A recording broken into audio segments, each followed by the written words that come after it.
Dakshitalek everyone. Hello everyone once again.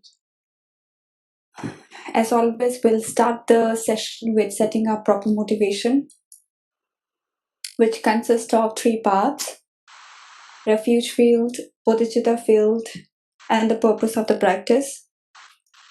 For refuge field, I welcome you all to visualize Buddha Shakyamuni, His Holiness the 14th Dalai Lama, Arya Manjushri, Arya Avalokiteshvara, Arya Vajrapani, Arya Nagarjuna, Acharya Chandrakirti, Arya Deva, Acharya Dignaga, Acharya Dharmakirti, and all Buddhas and Bodhisattvas in front of you, or any other enlightened beings who you regard with veneration. They are looking upon you with immense kindness and unconditional love, just as a mother looks upon her only child. Second, bodhicitta field. Visualize you are 2 kind parents seated on either side of you, mother on the left and father on the right. Additionally, you are accompanied by all dear mother sentient beings, leaving none aside, and this time you are leading them in this practice. The purpose of the practice to manifest the Buddha nature, the Tathagarbha within each one of us, and which is the ultimate source of happiness by removing the 2 mental obscurations, afflictive and cognitive obscurations. Afflictive obscuration, which consists of negative emotions, contaminated karmas, and their corresponding active seeds, and cognitive obscurations, that is the subtle stains, that is inactive latencies of the afflictions and contaminated karmas, by resorting to the ultimate source of wisdom of emptiness, with the driving force of bodhicitta, that is the aspiration of liberating all the dear mother sentient beings from all the suffering and causes of suffering, which in turn is grounded on renunciation and grounded on great compassion. With keeping these in mind, we'll recite the prayers from page number 3. And please, while reciting the verses, remember to mentally invoke the profound meanings and associated experiences along with the reciting. Enthused by great compassion, you taught the Immaculate Dharma to dispel all perverted views. To you, the Buddha Gautama, I pay homage. Enthused by great compassion, you taught the Immaculate Dharma to dispel all perverted views. To you, the Buddha Gautama, I pay homage. Enthused by great compassion, you taught the Immaculate Dharma to dispel all perverted views. To you, the Buddha Gautama, I pay homage. Sangye chotang soki cholam la chanchu pardu dani gyapsu che dagi chenso gibe sonam ki tola penche sangye du parsho. Sangye chotang soki cholam la chanchu pardu dani gyapsu che dagi chenso gibe sonam ki tola penche sangye du parsho. Sangye chodan soki chonam la chanchu pardu dani gyapsu che dagi chenso gibe sonam ki dola penche sangye dubai sho. I go for refuge until I'm enlightened to the Buddha, the Dharma, and the Sangha. By my accumulations of the practice of giving and so forth, may I become a Buddha to benefit all sentient beings. I go for refuge until I'm enlightened to the Buddha, the Dharma, and the Sangha. By my accumulations of the practice of giving and so forth, may I become a Buddha to benefit all sentient beings. I go for refuge until I'm enlightened to the Buddha, the Dharma, and the Sangha. By my accumulations of the practice of giving and so forth, may I become a Buddha to benefit all sentient beings. Independent origination, there is no ceasing, no rising, no annihilation, no permanence, no coming, no going, no strictness, and no sameness. I prostrate to the consummate Buddha, the supreme among all teachers, the one who taught this peace, which is freed of elaborations. I prostrate to the mothers of the hearers, the Bodhisattvas and the Buddhas, who through the knowledge of all lead hearers seeking pacification to complete peace, who through the knowledge of paths cause those helping migrators to achieve the aims of the world, and who through the possession of omniscience helps subduers expound a variety of teachings, the one who is transformed into the reliable guide, motivated by altruism to benefit sentient beings, the teacher, Sugatha, and protector, to you I make prostrations, the one who has eliminated the web of conceptualizations and is endowed with the divine bodies of the vast and the profound, who eternally shines forth the forever noble light rays, to you, the Buddha, I make prostrations. Inspired by wisdom and compassion, today in the Buddha's presence, I generate the mind of full awakening for the benefit of all sentient beings. The essence of dependent origination mantra, we'll recite it together for 3 times.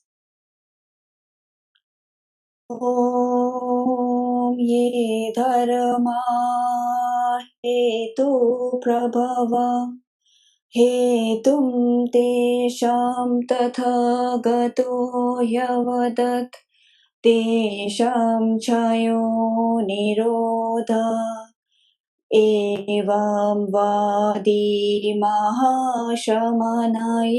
स्वाहा ॐ ये धर्मा हेतु प्रभव हेतुं तेषां तथागतो वदत् तेषां क्षयो निरोध एवं वादिमहाशमनये स्वाहा ॐ ये धर्मा हेतु प्रभव हेतुं तेषां तथागतो ह्यवदत् तेषां क्षयो निरोध एवं वादिमहाशमनये स्वाहा All phenomena arise from causes. The causes are taught by the Tathagata. The cessation of the causes as well is taught by the Great Seer. Profound, peaceful, elaboration-free, clear light and non-composite, such as the nectar-like dharma I have discovered, finding no one who can fathom this teaching, in silence I will retire into the woods. Beyond utterance, thought, and expression is the perfection of wisdom, which is unborn, unceased, and has the nature of space. It is the object of apprehension of self-realized wisdom. To you, the mother of the Buddhas of the 3 times, I pay obeisance. 4 seals of the Buddha's teachings. All composite things are impermanent. All contaminated things are of the nature of suffering. All phenomena are of the nature of emptiness and selflessness. Transcending sorrow is peace. The Guru is the Buddha. Guru is the Dharma. Likewise, the Guru is Sangha. The Guru is the source of everything wholesome. I go for refuge in the Guru. By the sound of the vibrant drum of Dharma, you liberate all beings of miseries. I beseech you to kindly remain and give teachings until the end of the expanse of billions of eons. The Buddha does not watch the negativities of beings, nor does he remove their miseries by his hands. His spiritual realizations are not transferred to them. It is by teaching the truth of suchness that beings are liberated. With folded hands, I beseech the Buddhas of all directions, shine the light of Dharma for all bewildered in misery's gloom. If you are attached to this life, you are not a spiritual practitioner. If you are attached to samsara, you have no renunciation. If you are attached to your own self-interest, you have no bodhicitta. If there is grasping, you do not have the view. Please turn to page number 14 for praise to Shakyamuni Buddha. To the founder, the endowed transcendent destroyer, the one gone beyond, the foe-destroyer, the completely perfected, fully awakened being, perfect in knowledge and in good conduct, Sugatha, knower of the world, supreme guide of human beings to be tamed, teacher of gods and human beings, to you, the completely and fully awakened one, the endowed transcendent destroyer, the glorious conqueror, the subduer from the Shakya clan, I prostrate, make offerings, and go for refuge. When, O Supreme amongst humans, you were born on this earth, you paced out 7 strides, then said, I am supreme in this world. To you who were wise then, I prostrate. With pure bodies formed supremely pure, wisdom ocean like a golden mountain, fame that blazons in the 3 worlds, winner of the best, Lord, to you I prostrate. With the supreme science face like a spotless moon, color like gold, to you I prostrate. Dust free like you, the three worlds are not. Incomparable wise one, to you I prostrate. The Savior having great compassion, the Founder having all understanding, the field of merit with qualities like a vast ocean, to you the Tathagata I prostrate. The purity that frees one from attachment, the virtue that frees one from the lower realms, the one path, the sublime pure reality, to the Dharma that pacifies, I prostrate. Those who are liberated and also show the path to liberation, the holy field qualified with realizations, who are devoted to the moral precepts, to you, the Sangha, I prostrate. Do not commit any non virtuous actions, perform only perfect virtuous actions, subdue your mind thoroughly. This is the teaching of the Buddha. A star, a visual aberration, a flame of a lamp, an illusion, a drop of a dew or a bubble, a dream, a flash of lightning, a cloud, see conditioned things as such.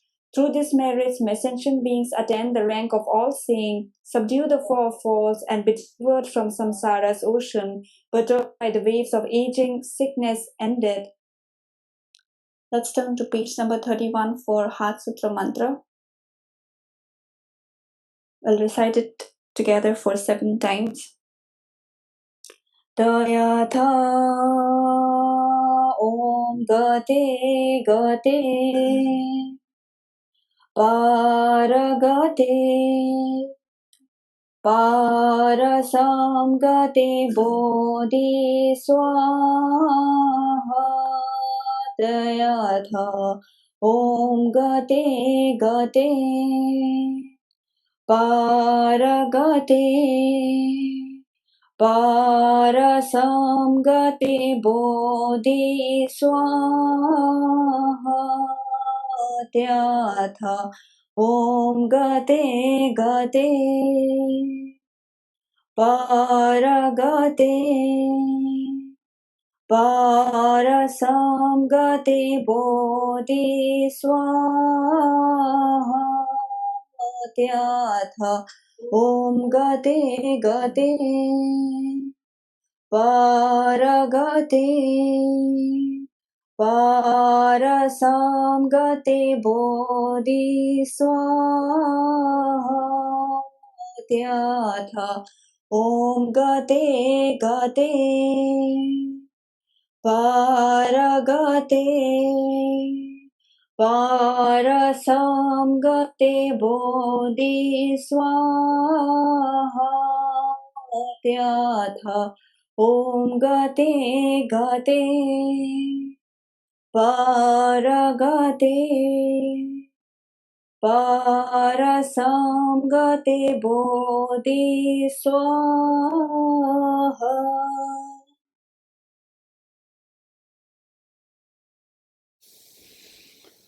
Okay, welcome you all. We're going to do the taking aspiration bodhisattva vow. We are very fortunate that every time we come together, we take this aspiration bodhisattva vow. And this morning, His Holiness the Dalai Lama concluded the teachings requested by Singaporeans, Divan Buddhist Center, concluded with taking the aspiration bodhisattva vow.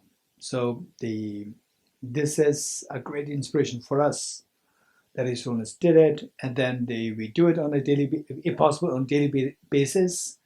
Each one of us, we can do that on daily basis. So every time we do that, it's the activation of the seed happening within us, and the knowledge and the experience. These two are slightly different. The knowledge is once you learn from somebody, 2 + 2 = 4. This is not knowledge, but experience is something which has to be. So although you know that, but experience-wise, there's some, say, time factor where you keep doing it, and then every time you do it, they say imprint is the implanted within you, and then it becomes more and more intense over time. Over time, you can feel the difference, and then once you start to feel there's the overarching compassion, love towards other beings, you can feel there's something very different. The enormity, expansiveness of the joy, which otherwise we have never experienced before. So let's do this again. Reinforce the visualization where the Tenzin Hajjula said, the Buddhas and Bodhisattvas in front of you, and so loving, so caring, so embracing.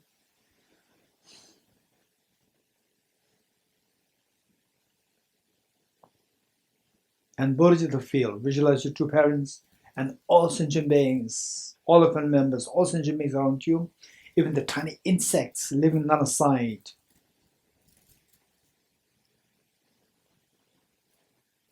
And you being so loving, so caring, so embracing to all these beings. And the purpose of this practice is to awaken your Buddha nature within the treasure inside you. And you are leading this, and all beings are joining you. With this in mind, let's turn to the first stanza 3 times, followed by the next 2 stanzas 3 times. And to the third repetition of the last line, imagine that you visualize you have received the aspirational Bodhisattva vow. And the commitment is very simple, that I will not, if possible, I will benefit others. I will always render service, benefit others to the best I can. If not, at least I'm not going to harm others. I'm not going to harm others. This much, if you can commit, is good enough. Okay, with that in mind, let's say this together 3 times. I go for refuge to the troubled gem. I confess the negativities individually. I rejoice in the virtues of all the beings. I hold the precious Buddhahood in my heart. I go for refuge to the troubled gem. I confess the negativities individually. I rejoice in the virtues of all the beings. I hold the precious Buddhahood in my heart. I go for refuge to the troubled gem. I confess the negativities individually. I rejoice in the virtues of all the beings. I hold the precious Buddhahood in my heart. Gurus, Buddhas, and Bodhisattvas, please pay heed to me. Just as the previous Buddhas have generated the mind of bodhicitta, and just as they successively dwell in the Bodhisattva practices, likewise for the benefit of all sentient beings, I will generate the mind of bodhicitta, and likewise shall I too successfully follow the Bodhisattva practices. Gurus, Buddhas, and Bodhisattvas, please pay heed to me. Just as the previous Buddhas have generated the mind of bodhicitta, and just as they successively dwelled in the Bodhisattva practices, likewise for the benefit of all sentient beings, I will generate the mind of bodhicitta, and likewise shall I too successively follow the Bodhisattva practices. Gurus, Buddhas, and Bodhisattvas, please pay heed to me. Just as the previous Buddhas have generated the mind of bodhicitta, and just as they successively dwell in the Bodhisattva practices, likewise for the benefit of all sentient beings, I will generate the mind of bodhicitta, and likewise shall I too successfully follow the Bodhisattva practices.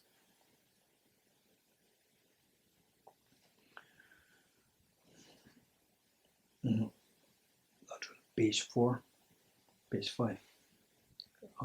This stanza, did we explain this in this class? Page 5.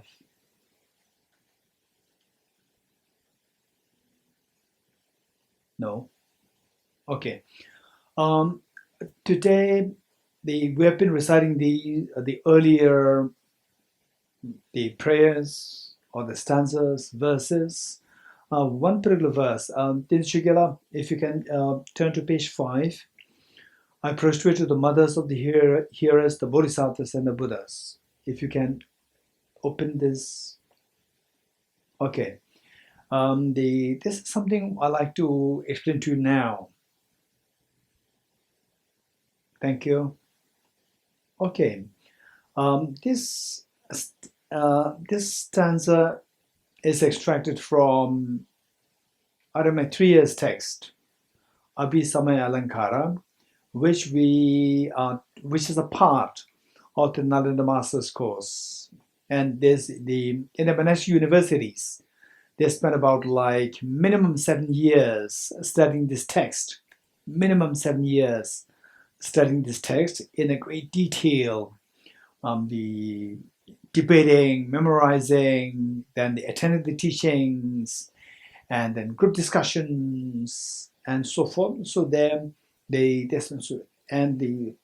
might be wondering, what is there to study for 7 years? So that is in summary you can find here. And of course, although it's a summary, still we can't really expect to understand this fully. But then I'll explain this. You'll get a broad picture. And then if you want to know more, for sure, we need to explore, we need to study more. Okay. here we see that the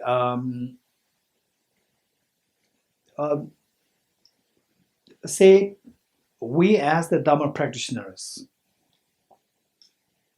anybody who wants to who realizes that we have to do something, say all composite things are impermanent, all contaminated things are suffering nature. So as long as there's a contamination within my mind in the form of the contaminated karmas and afflictions within me, then there's no freedom. There's no freedom. And then no freedom means vulnerability. Vulnerability means fear. I don't want to live in fear. Nobody wants to live in fear. And ask yourself if you want to live in fear. And fear is an extremely excruciatingly painful experience. Nobody wants to go through this. Yet we are like in the den of a tiger, den of a lion. Yes, this is the reality. This reality, and the more we think about all composite things impermanent and all contaminated things of suffering nature, if you're able to think, reflect on it well, on the way some of us, okay, I'm just wondering, amongst the participants, I'm just wondering, from all the participants here, how many of you during the COVID-19, when it first started to break out, how many really felt a fear of the uncertainty? How many felt it? Just raise hands. Okay, most of you. Okay, raise hands. Raise hands. How many felt uncertainty? The life is really uncertain. Okay, how many felt that? Okay, most of you. Yeah. So this is this is one comment that I like to make here.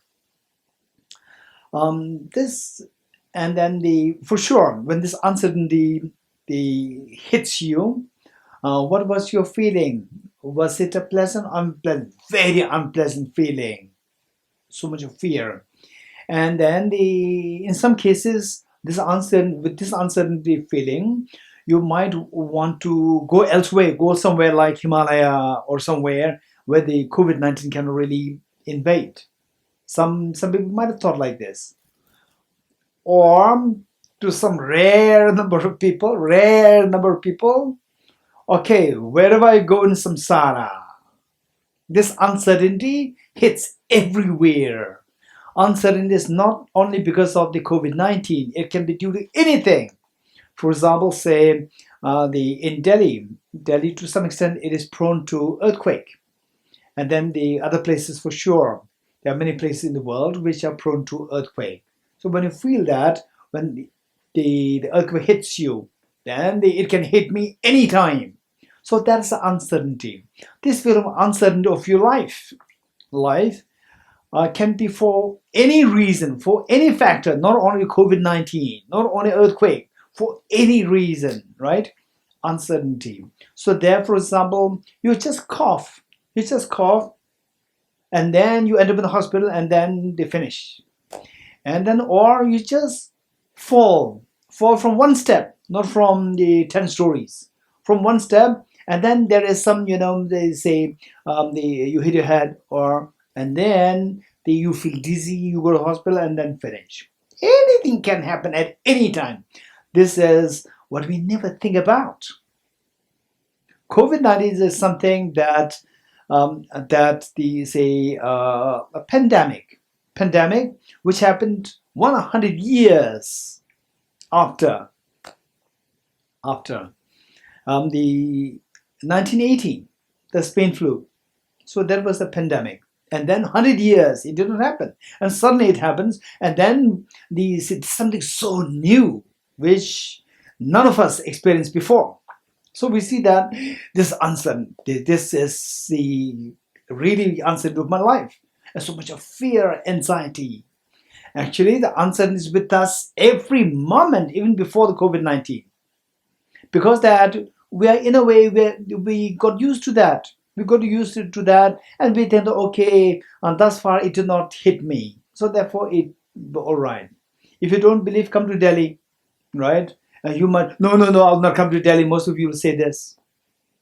right? If I invite you to Delhi today, you said no, I'll come later, not now, right? Why not? Because you have a fear that Delhi is like a hub of COVID-19, right? But look at the people in Delhi, right? They just go around. In a way, they become like, what do you call it? Immune to it. Not really real mentally immune. Because, okay, thus far it did not hit me. It's already like few months past. It did not hit me. And then just the feeling of false facade. False facade that even not hit me. Okay, so this is how our mind have been behaving, right? Even before the COVID-19, any situation can hit us anytime, and then the very next moment we can lose our life. So this uncertainty is there. Now, some build uncertainty. There are two kinds of arising uncertainty. One is the uncertainty whereby you look for an outside place to run, and then you are in a safe haven. Whereas another, the reflection of uncertainty is very precious, very precious. That is that, okay, nowhere I go, wherever I go, there's no point. Everything is just prone to uncertainty, right? If I really want to, so this is very scary, and I really have to escape from this uncertainty. How to do that? Not from outside world, from my perception, So I have to liberate my own mind. Let's say, like the sound of a clam. External factors, uncertainty is always there. If you look for a place where the external factor is not there, it is next to the impossibility. So the wise people, the another level of uncertainty, which is so precious, is that, so with this uncertainty, how to evade, how to get out of this uncertainty is of the two hands. Think of getting away from the internal factors. Remove the internal factors. However strong the external factors are to bring about uncertainty, no sound. Sound of the agitation, sound of the fear, sound of the vulnerability, sound of the lack of freedom, all disappears and stops. So then I must realize emptiness. I must realize emptiness. I must wake up from the sleep of ignorance. I must wake up from the sleep of ignorance so that I will not be affected by the dream anymore. So this must come to us. If that comes, that to get out of this uncertainty, to be free from this feeling of the fear of uncertainty, I must have to wake up from the sleep of ignorance by realizing the emptiness. Okay, when that comes, if that comes to anybody, that is the real meaning of renunciation. Otherwise, okay, I want to renounce everything. I want to, they are my friends. Some people who are really inflicted with this suffering.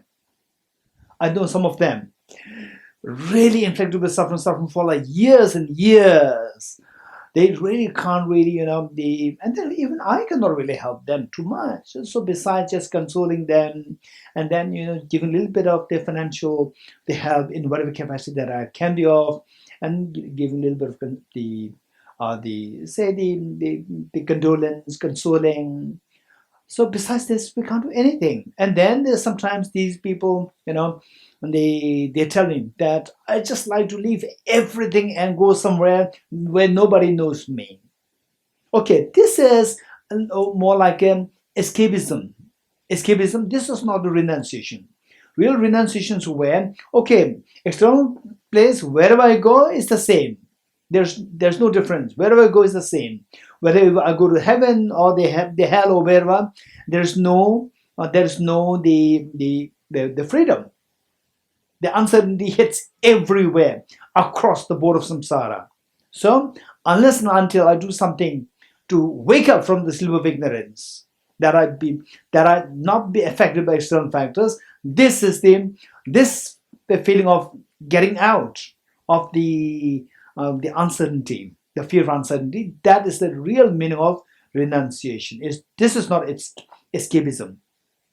Other one is escapism. Okay, this is what we need to keep in mind. With this in mind, let's say that we all generate this feeling of wanting to wake up from the sleep of ignorance so that I'll be freed from the vulnerabilities, freed from the fears of the uncertainty of life. Okay, let's say that we generate this feeling today. You're getting it? And when you generate this feeling today, okay, on the one hand, it's quite scary because it is like somebody saying that okay, just within the next 1 week, anytime you can be put under the gallows, right? Gallows means terminating your life, and then look at you will freak, you'll panic, right? Okay, so this is what happens to you. Then okay, now what should I do? I should escape. I should look for ways to escape from this. So this kind of feeling will come to us when we really feel that wherever you are in samsara, this uncertainty will hit you. Okay, so let's say that today we generated this. Now, the only when that happens, then you are really grabbing at them. Okay, usually I give the example of, say, we are hungry and we are looking for pizza. Okay, Massimo, you're from Italy? Okay, say we are looking for pizza. We are hungry. And then somebody gives you a picture of a pizza, photograph of a pizza, right? And you're very happy. Okay, I have a pizza. No, this is not a pizza. This is just a picture of pizza. This is just a picture. No way. Exactly. So now, when you get the real one is the real dharma. Real dharma is when one really feels the uncertainty across the board of samsara, and you will realize that no matter where I go in any part of samsara, there is no escape. The real escape is I have to rectify inside the self-grasping ignorance. Wake up from the sleep of ignorance so that I will not be affected by the dream anymore. You're in the dream, you're affected by the dream. You wake up, the dream will not affect you anymore. This is what I should do.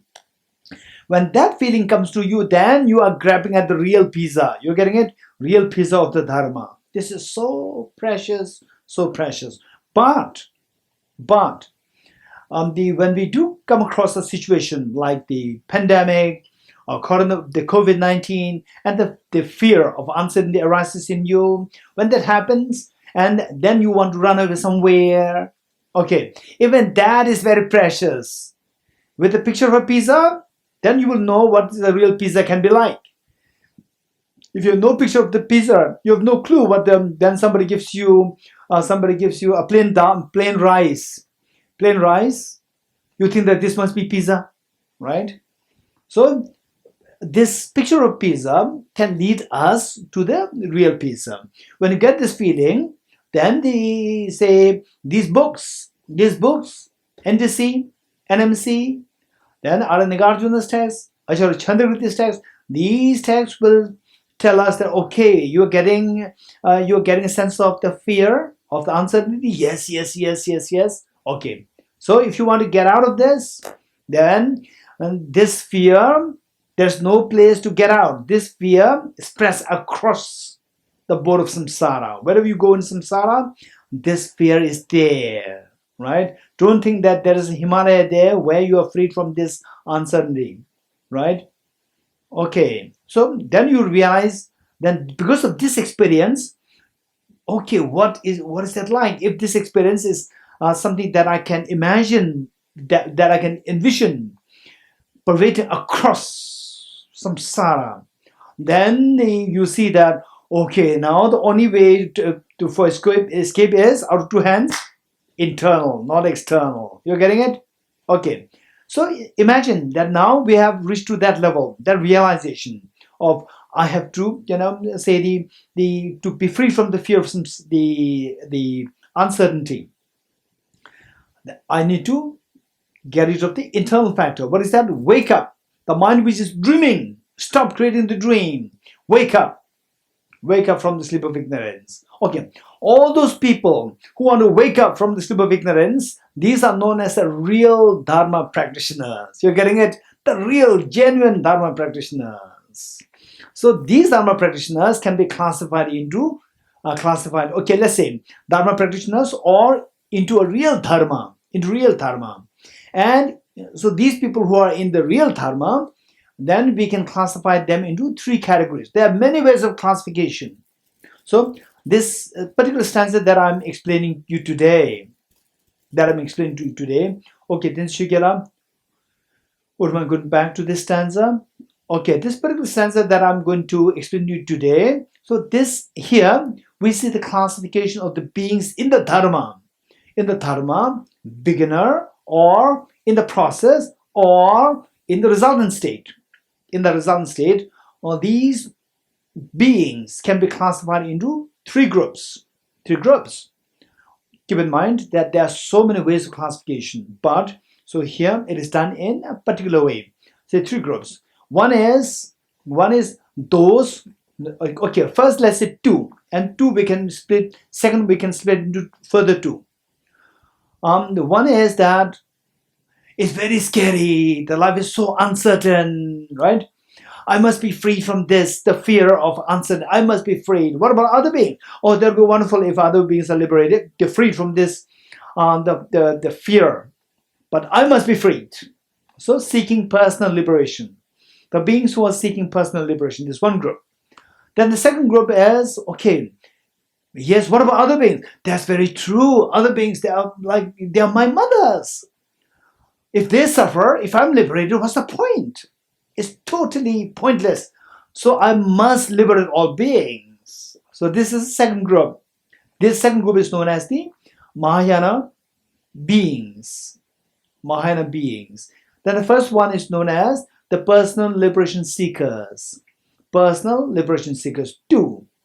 Now the Mahayana beings will split into two according to this particular stanza. Mahayana beings we split into two. One in the pursuit of the goal, and the other who already achieved the goal. One who is in the pursuit of the goal is known as the Bodhisattvas, and the one who has already achieved the goal, known as the Buddhas. So this is how the beings into the Dharma can be classified into these three. The one who seek personal liberation. The second, the Bodhisattvas. Third, the Buddhas. 3. And the personal liberation seekers for you, for the Nalanda Diploma course participants, we should know that personal liberation seekers, again, for further detailed divisions, there are two. But in this group, these two are put together in one group. So what are the two? What are the two personal liberation seekers? One is known as Shravakas, or the hearers. Shravakas or hearers. In English, it's translated as hearers. That's somebody who hears the teachings of the Buddha, and impart them to others. Okay, so I can go a little bit more detail later. Okay, one is the Shravakas, and the other one is Pratika Buddhas. So these two are put into same group, those who seek personal liberation. Then the number 2 is the Bodhisattvas, number 3 is the Buddhas. Okay, there are three beings. So these three beings, okay, now look, there are three beings, and the three beings, they have their own aspirations, the goals. 3 goals are there. And there are three practices, or realizations. There are 3 realizations, spiritual realizations. There are 3 realizations which take these 3 beings to achieve their 3 goals. You're getting it? 3 beings, the 3 goals, and the 3 means. So these 3 means, for example, say say you are born on this earth. So who brought you to this earth? Your mother. Your mother gave birth to you. So these 3 means, they give birth to these 3 goals. These 3 means they give birth to these 3 goals of these 3 beings. So because of which these three means are known as the 3 mothers. Just the mother gives rise to the child. These 3 means. What are the 3 means? I'll tell you. These 3 means, like the mother giving birth to the child, they give birth to the 3 goals. Okay, so 3 mothers. So therefore, for these 3 beings, for them to achieve their goals, that is so precious. Whatever helps them to achieve these goals, they are to be venerated. So these three realizations inside these three beings, given that these three realizations, they help them to achieve their three goals. The three goals, they are like the mothers. So these three realizations referred to as the mothers, they become the object of veneration. Okay, so now this text, Abhisamaya Alankara, or the Ornament of Clear Realization in English, Ornament of Clear Realization by Arya Maitreya. This text is so important that Arya Maitreya has the five texts to his credit, the credits, and then of the five, this one is the main. Okay, so the content matter of this text is what you see here: the three beings, the three mothers, and the three goals. This is content matter of this. Okay, now let's reading this passage, the word of salutation. Word of salutation. This is the summary of the whole body of the text. I prostrate to the mothers. Okay, the mothers. Just for information, this is the one I translated, and there were other translations also. We try to compare. This is quite a complicated the passage or stanza, and then we have been compiling this book, The Bliss of Non-Dual Bodhicittas, which most of you should have, either the hard copy of the soft copies. You should have that. And in this, I included this because this is something which in the Tibetan tradition, for all the major religious gatherings, public teachings of His Holiness Dalai Lama, some of these stanzas which we included here, they're always being recited, and everybody has these by heart. Okay, so I included this here, and then when I was doing that, I translated this. I prostrate to the mothers of the hearers, and this book took me like 12 years. 12 years, still it is not fully completed. And then the 12 years, there are so many editors coming. And the first editor, I prostrate to the mothers, editor deleted the mothers, deleted the S, saying that one person cannot have many mothers, can have only one mother. Deleted the S. Then I read it, I reread it. Again, the S is gone. I said, no, it must be added. I explained this to the first editor. And then the next time, again, the editor is gone. The next editor came after a while. Again, I passed it down. Editor looked at it. Again, deleted it. Again, the next edition came. Again, the S is missing. I said, why? There's only one mother, not three mothers, not many mothers. So I said, no, it has a reason. Okay, so some of you, I'm sure, like these editors, most of you might have thought that why mothers? Is it a typo? Right? It's not a typo. Okay, because there are three realizations referred to as mothers. Three is plural, so mothers. Okay, so it reads, I prostrate to the mothers of the hearers. Hearers, meaning the Shravakas, explicitly mentioned Shravakas or the hearers, and then implicitly mentioned Pradika Buddhas. Okay, which means the personal liberation seekers. Then number two, the Bodhisattvas and the Buddhas.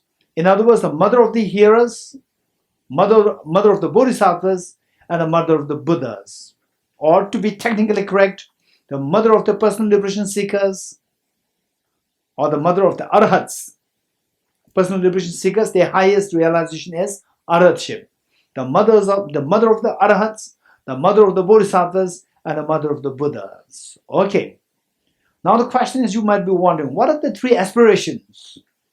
What are the three aspirations for the personal liberation seekers? The aspiration is to achieve complete peace, no mental disturbance, no fear, no feeling of uncertainty, no fear of uncertainty, and so forth. The mind seeking perfect peace.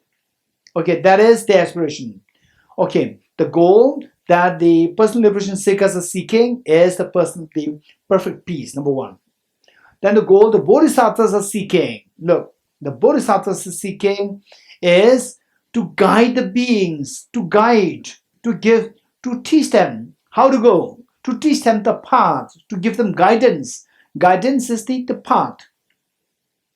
To teach them how to follow the path to reach their desired goal. For the bodhisattvas, they want to help the beings to carry them, to take them to their desired goals. For that, the bodhisattvas should be able to teach them the paths. Paths, paths. So the bodhisattva's aspiration is to guide the beings by showing them the paths, various paths. Number 2. Then for the Buddhas is to turn the wheel of dharma, to give teachings, to turn the wheel of dharma. Okay, so these are the 3 aspirations. For the personal liberation seekers, the aspiration is the complete peace, absolute peace, and then for the bodhisattvas is to show the paths, and for the Buddhas to turn the wheel of dharma. Okay, so these are the 3 the aspirations. Now the 3 mothers which help these 3 beings to accomplish their aspirations. In other words, the 3 mothers to give rise to these 3 aspirations. Like the mother giving birth to a child, the 3 mothers to give birth to these 3 the goals. Okay, so we read. I prostrate to the mothers of the hearers, the bodhisattvas and Buddhas, who through the knowledge of all. So, for the personal liberation seekers, the mother is the knowledge of all. The knowledge of all meaning the spiritual realization within them, the knowledge to know the Four Noble Truths, to know the 16 attributes of the Four Noble Truths, to know all here refers to all the characteristics, all the attributes of the Four Noble Truths. To know all these things, the knowledge of all, referring to the knowledge of the Four Noble Truths, knowledge for all the characteristics of the Four Noble Truths in the form of the 16 attributes. This knowledge will help the hearers or the personal liberation seekers to get their goal, to give birth to the goal, which is complete peace. Okay.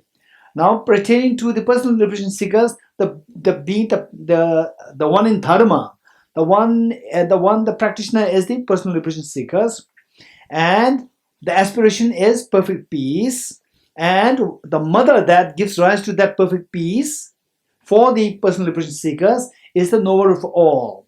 So that mental realization is labeled as the knower of all. Good.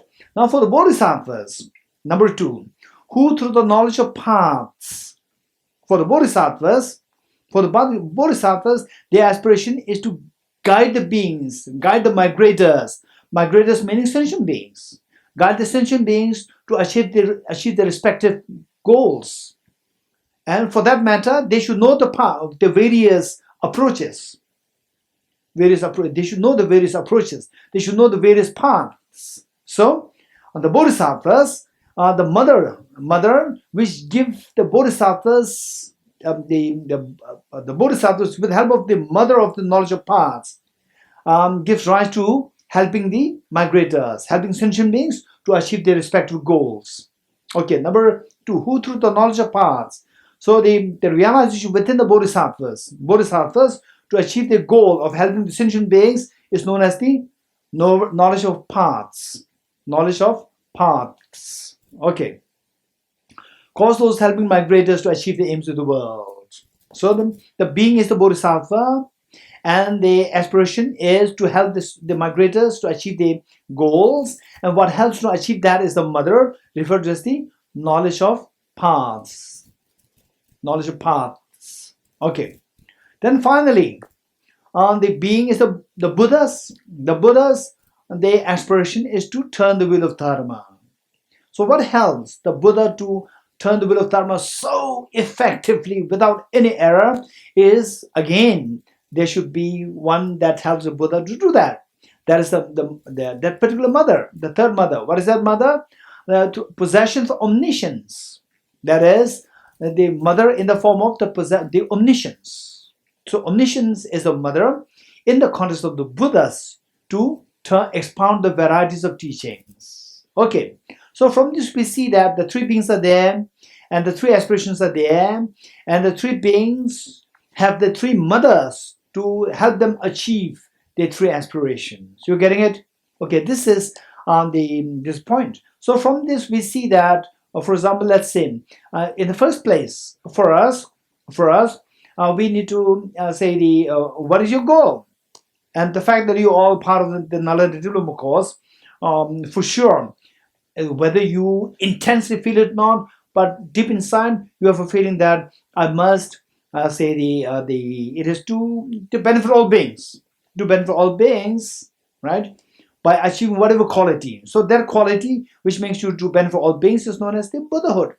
So this Buddhahood or the perfection is within us, is only mixed with the mental defilements. Otherwise, that is there within us. Okay, now to activate this, our basic goal, in a loose sense, how we began our Nalanda Diploma course by saying that, what do you want? Why do you come for? Why did you join Nalanda Diploma course? Right? How we did this? How we started? Don't say that to become Buddha like this, and they just very openly, right?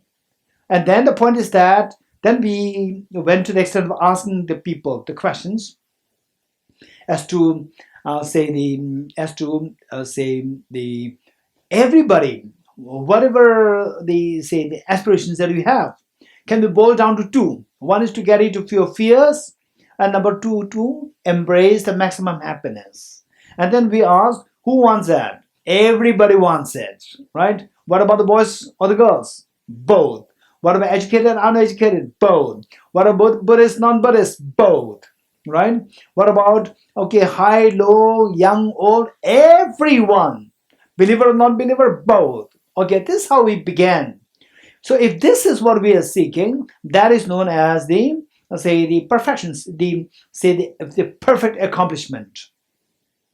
Perfect accomplishment, which is known as, in Sanskrit, it is known as Buddha. Buddha means the full awakening. Full awakening. Okay. So Buddha should not be confined to the particular ism, Buddhism. It should not be confined to that. It is the state of the full awakening. Full awakening where you are totally freed of all the vulnerabilities. You're freed from all forms of the fear of uncertainty. That you embrace the infinite happiness. This is what is known as the Buddha, right? Okay. If that is the case, then how to get there? How to get there? It is even to become, let's say, even to for somebody, even to become even to become a vice chancellor of a university. It is not that easy. You just finish your the college, and then you apply for the vice chancellor. You become a vice chancellor. No, it's a long process. And then the Buddhahood, that is even more longer process. So what is that process? That process is Gade Para Sangade Bodhiswam. What exactly is that process, Gade? What exactly is that? So in simple terms, there are three things. There are three things. One is the renunciation. First, we need to have a sense of renunciation. That the feeling of uncertainty is so scary. I must get out of this. So this is something to get out of this. Who emphasizes on this? That is the personal liberation seekers. Personal liberation seekers, they emphasize on that part, that I must be freed from the fear of uncertainty of samsara, right? So that must be there within us first. Only when that is there, then you think about the same thing with other beings. Then your compassion flows. So the ground is the renunciation. So the first one, prostrate to the mothers of the hearers, that is related to the renunciation. That is required. So this is what we need to remind ourselves of. And the renunciation, not just, I want to get out of samsara. No. The fear of uncertainty. The fear of uncertainty. I must get out of this. Number one. Then after this, then you think, yes, that's true. I must get out of it. What about all the dear mother sentient beings? Yes, that is even a bigger responsibility. I have this responsibility. So you're taking the first responsibility of freeing all beings. You follow the Bodhisattva path. You're in the Bodhisattva. The second one, the Bodhisattva. Then when you go through this, then the Gade started. Gade, Gade, Para Samgate. Then finally, you reach the resultant state. Bodhiswaha. That is the Buddha. So what is taught here, we can relate this to our own self. How I to follow this path. Initially, I need to have a sense of renunciation. And then with the renunciation, then expand it to bodhicitta. That takes you to become a bodhisattva.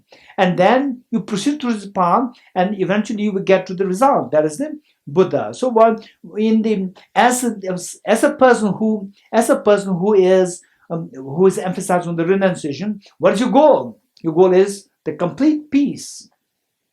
Complete peace, right? What is the aspiration for renunciation? To renounce your suffering, to get the complete peace. This is what we should have. That feeling must come to us. And then you expand this to other beings. Then you feel like helping others, guiding them. For example, you see Brother Peck there, right? Brother Peck, raise hands. Brother Peck, please. Brother Peck. Okay. So in fact, Brother Peck, this is something so unique of Brother Peck, right? He's there just to help people. Amazing. Taking responsibilities. So guiding people. This exactly, say, from the renunciation, then we move to the bodhicitta.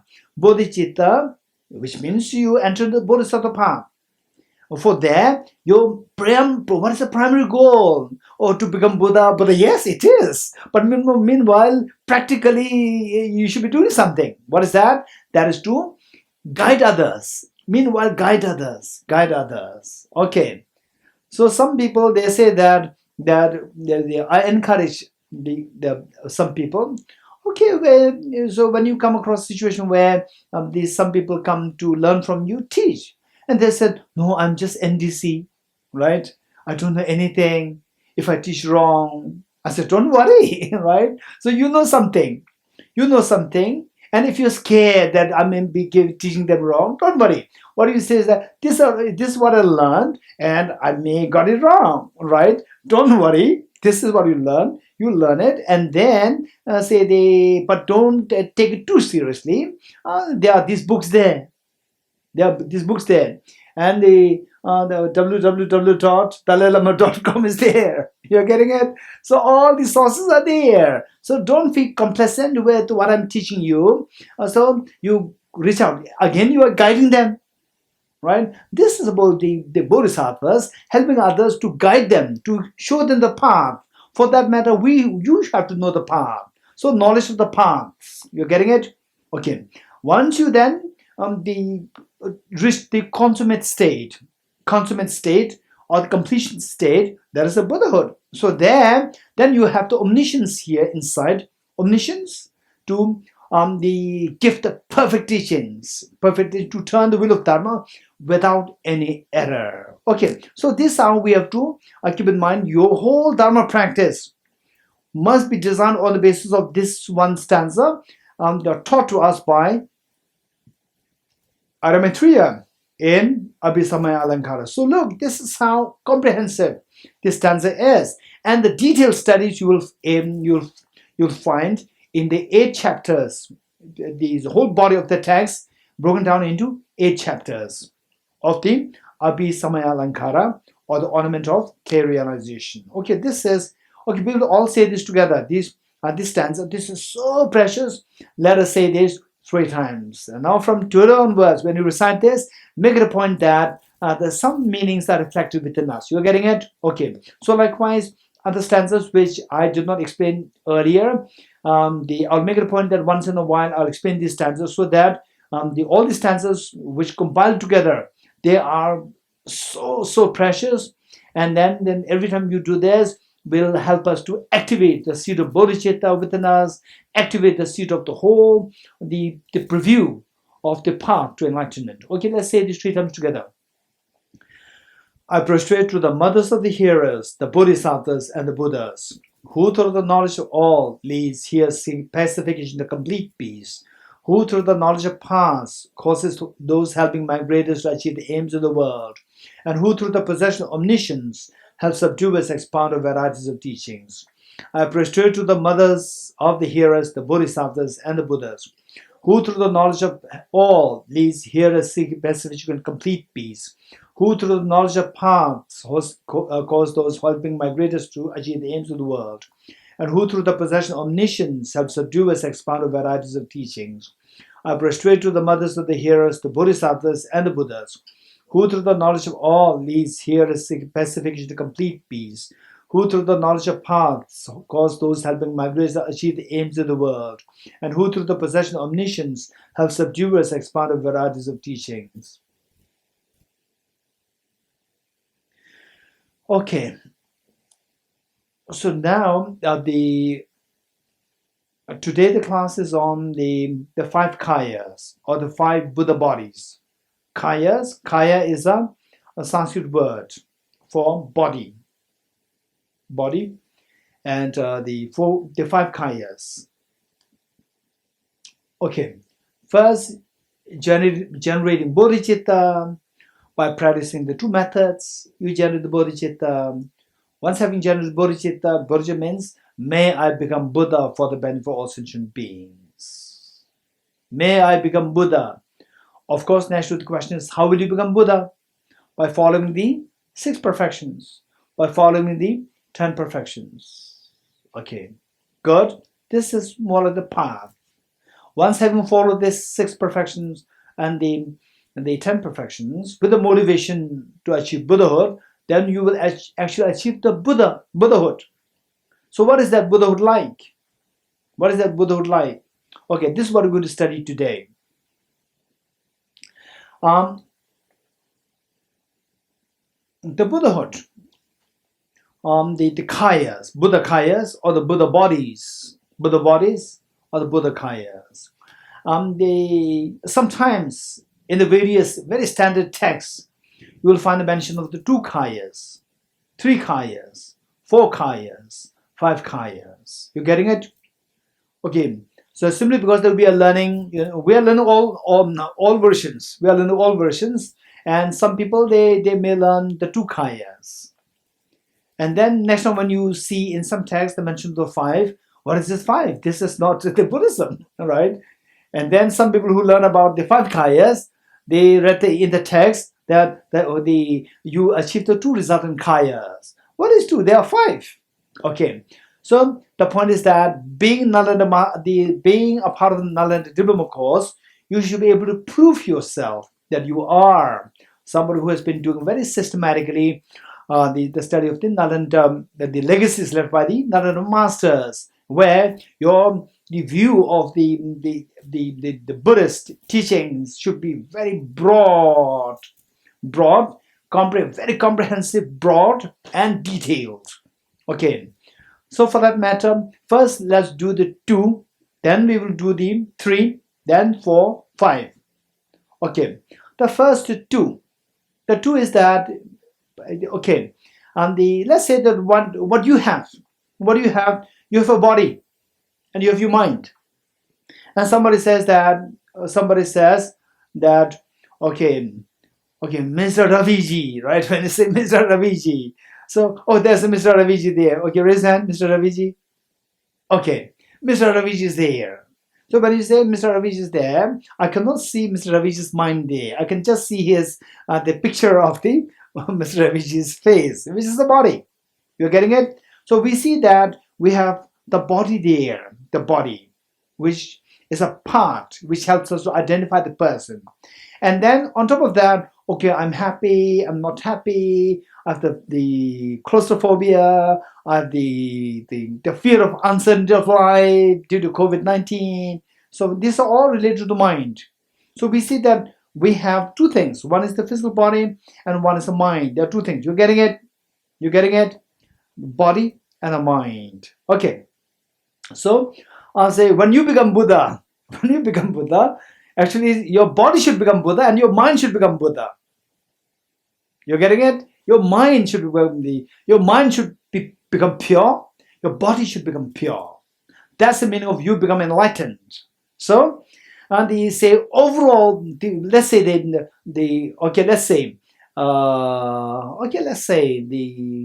I don't know why I always give the example of the Singapore government. Okay, let's say Singapore government. Okay, Singapore government is amazing. You're getting it? Particularly, I'm fond of Lee Kuan Yew, the first Prime Minister, Lee Kuan Yew. And really, the first thing that I heard about him is just amazing. It really touched my heart. And then the Lian Chu, raise your hand. Yeah, Lian Chu so kindly gave me her own collection of Lee Kuan Yew's the biography, pictorial biography. She gave it to me. I just made a point to go through every page in detail. It's amazingly inspiring. Okay, so the point. Let's say that the Singapore government is the very efficient, right?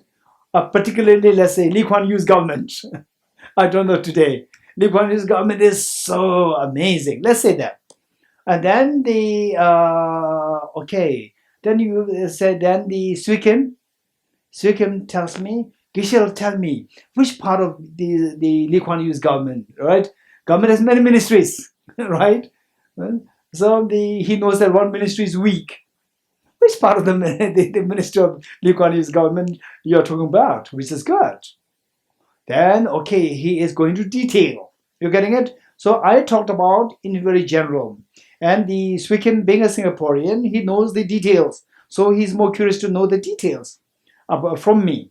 Okay, likewise, the Buddha Kaya, when you become a Buddha, let's say that, okay, now I achieve a state of Buddhahood. You're getting in general. I achieved the state of Buddhahood. So this state of Buddhahood overall is referred to as Dharmakaya. Buddhahood in general is known as Dharmakaya, like the Singapore government, Indian government, or American government, or Russian government, right? And Costa Rica. Abelardo, you're from Costa Rica, right? Okay, good.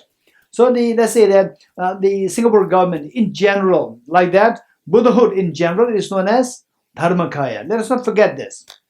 Dharmakaya. Then, Swikimla, he asked me into detail which part of the ministry, which ministry. Then you go into the Dharmakaya. It's not like just one body. So within this Dharmakaya, then we see the divisions. So just as the self, today you have your body, you have your mind. Even the Buddha has his body and his mind. So on that basis, in the loose sense, say the one which is a physical manifestation of the Buddha, and the other which is the non-physical manifestation too. Physical manifestation of this Buddhahood. Physical manifestation is known as Rupakaya, form body of the Buddha. Physical manifestation known as Rupakaya, or the form body of the Buddha. And the non-physical manifestation is known as Dharmakaya. Okay, you must be a little confused. Overall is Dharmakaya. Again, there's a subsection known as Dharmakaya, right? Okay, how many are a little confused? Dharmakaya, there are two. Little confused? Cho, Jia, Lin, Cindy is confused. Jean is confused. Or how many are confused? Others? Okay, Suzanne is confused. The Prabjot Singh Ji is confused. Okay, now then the Vishad is confused. Okay, so those who said that I'm confused, I will share with you my personal experience. When I was in class 4 or 5, I learned about early men. Right? Early men means prehistoric men, right? Who just feed on chasing the wild animals. Some animals eat them, then they kill the animals they eat. This is their livelihood. This is one of the early men. Then I learned that within the early men, there are two early men, early women. I learned that. You must have learned the same thing, right? Early men, within the early men, there are two early men and early women. You're getting it? Okay, Jean, are you happy? Right? Did you learn this? Jean, did you learn it? You didn't learn it. No? Okay, what about Vishad? You learn it? Vishad, you learn it? Okay, the other side, Vishad. Huh? Vishad, you learn it? Early men, they are two kinds. Huh? So you Okay, don't understand the two Dhankayas. Okay, I could not. Okay, I could not hear too well. Don't worry. So the point is that we now, particularly us, now in the diploma course, master's course, we should be able to know these things. Classifications.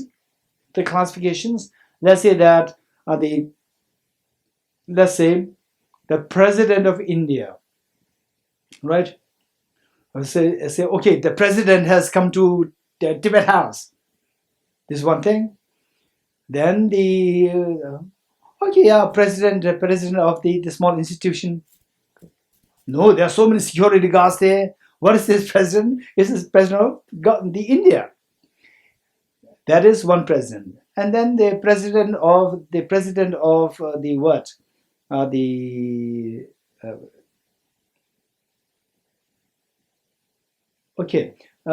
of the students body, right? A small class consisting of 20 students. The president of that students body consisting of 20. There's also president. So the point is that with the same label president, there can be various reference. You're getting it? It can refer to different things. It's not always the same thing. Likewise, Dharmakaya is the same label, but it can refer to different meanings. The main overarching Dharmakaya, it means all the Buddhakayas, all the Buddha bodies. And then the subsection of the overarching Dharmakaya, the Dharmakaya in the context of the subsection. Dharmakaya as opposed to Rupakaya. Dharmakaya as opposed to Rupakaya, that Dharmakaya, it means different from the Dharmakaya which is the overarching Dharmakaya. You're getting it? That's very important. Overarching Dharmakaya, under this, all the Buddhakayas are included. Whereas the Dharmakaya, as opposed to Rupakaya, it also encompasses all the Buddha bodies. Okay. So the Dharmakaya, as opposed to when the Dharmakaya is divided into two, one is again still the Dharmakaya, and the other one is Rupakaya. Rupakaya means form body of the Buddha, and the Dharmakaya is the truth body of the Buddha. Truth body of the Buddha and the form body of the Buddha too. Now, this is the division of Buddhakayas into two. When you become a Buddha, don't think about the Buddha Shakyamuni. Yes, of course you can think about it, it's fine. But then when you become a Buddha, your manifestation of your body becomes the Rupakaya, and the manifestation of non-body will become the Dharmakaya. You're getting it? This is how you become. When your mental defilements are cleared, when your mental defilements are removed, then this treasure inside will manifest in two forms. One is the physical manifestation known as Rupakaya, or the form body of the Buddha, and the other one is known as Dharmakaya, or the truth body of the Buddha. Now, this is the classification of the Buddha body into two. Buddhakayas into two. Now, the Buddha body into three. So, two Buddha bodies, 3 Buddha bodies, 4 Buddha bodies, 5 Buddha bodies. All are taught. You're getting it? Okay. So now the first part is classification, classifying the Buddha bodies into 2 is done. Now 3. When the Buddha body is classified into 3, what you do is that you split the form Buddha body or the Rupakaya into 2. And the Dharmakaya and the Rupakaya you split into 2, it becomes 3. Rupakaya you into 2 known as the Sambhogakaya, or in English, enjoyment body. Sambhogakaya or enjoyment body, and Nirmanakaya, emanation body. Nirmanakaya, Sambhogakaya, and the Sambhogakaya and Nirmanakaya. Sambhogakaya means enjoyment body. In English, enjoyment body, and Nirmanakaya is emanation body. emanation body. Okay, 2.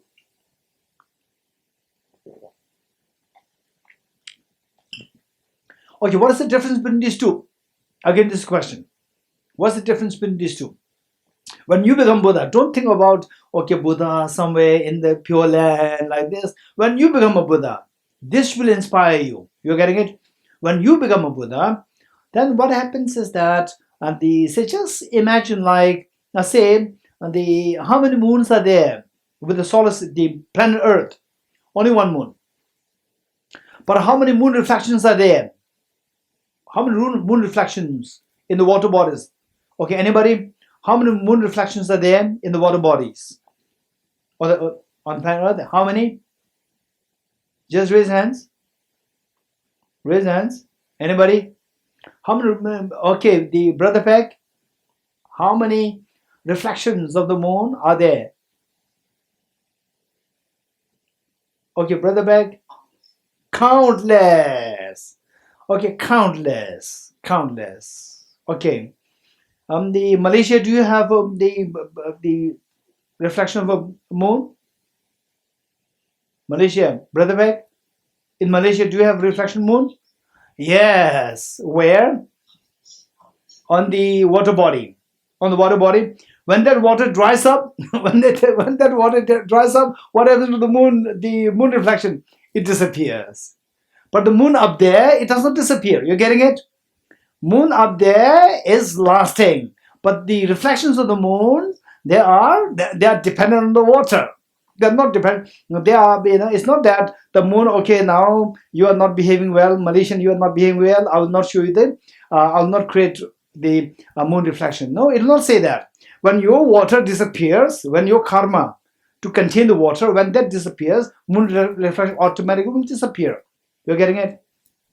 So likewise, but there, the moon is always there, always meaning, conventionally speaking, the moon is always there, but the reflection is not sure. When you create the water, reflection comes. When you remove the water, reflection disappears. You're getting it? So the moon is like the enjoyment body, Sambhogakaya, and the reflections of moon, all the reflections, they are like the emanation or the Nirmanakaya. You're getting it? Sambhogakaya and the Nirmana. When you become a Buddha, you say the, I would say the original version is not a good word, but for us to understand easy, say you manifest in the form of Sambhogakaya. And then your manifestations can happen anywhere depending on the water of the karma, right? Karma, water of the karma of the beings. When the karma exhausts, then the reflection disappears. It's not that you disappear, you are still there. So Sambhogakaya is always there. And the Nirmanakayas, they appear, disappear, depending on the karmas of the sentient beings. Okay, so with this, it is good for us to know in more detail, what are the characteristics of the Sambhogakaya. Where exactly will you reside when you become a Buddha? Where exactly will you reside? Right? And in what way Nirmanakaya and Sambhogakaya differs. So I explained to you in the context of with the help of an example. Now, say a little more detail. The distinction is on the basis of what is known as the Sambhogakaya. Sambhogakaya. It is the form body of the Buddha, which is endowed with 3 definite qualities. Sambhogakaya, or the enjoyment body, is the Buddha form body of the Buddha, or the Rupakaya, which is endowed with 5 definite qualities. 5 definite qualities. 5 definite qualities. Okay, the first one is that the definiteness of his body. Number 1, the definiteness of his body. Then the next is the definiteness of his definiteness of his body, definiteness of the place, definiteness of his place. Then number 3, the definiteness of the dharma. Okay, let's say yes, definiteness of the teaching or the dharma. Then the definiteness of time. Then the definiteness of retinue, definiteness of body, definiteness of place, definiteness of definiteness of dharma, then definiteness of time, definiteness of retinue. Okay, what are they? The first one, definiteness of body. The body, there is a Buddha. When you become a Buddha, again the same thing. When you become a Buddha, you can manifest in any form. It's not that there's no fixed rules, regulations. In whatever way you benefit the beings, in that form you manifest. Now the point is that, for example, say sometimes the Buddha manifests in such a way in order to benefit the other person. Buddha deliberately manifests with the defects. Buddha deliberately manifests with defects. For example, there was one story that these are important. So there was a group of beggars. Then they are very united. They have like a union, beggars. And one time the leader of the beggars noticed one thing, that earlier say they used to get lot of alms. Now the amount of the alms that they were getting was drastically reduced. It became less. So the leader of the beggar, he was quite smart. So what he said is that amongst us there is somebody who has a very who does not have enough positive karma to receive the alms. So we need to remove that person. But how to know that? So he did a very smart job. What he did, he split the whole group into two. Then the one group A, start to get a lot of alms, and the group B is not getting. Then he further split them into two. Again, the same thing happened. And then finally it came down to one lady who was a beggar lady who was pregnant. And then she was isolated. And finally she gave birth to a child. And a boy gave birth to a boy. And the moment the boy was born, boy started to really stink, terribly stinking. And the mother loves the child, although the child is stinking terribly, but the mother loves the child.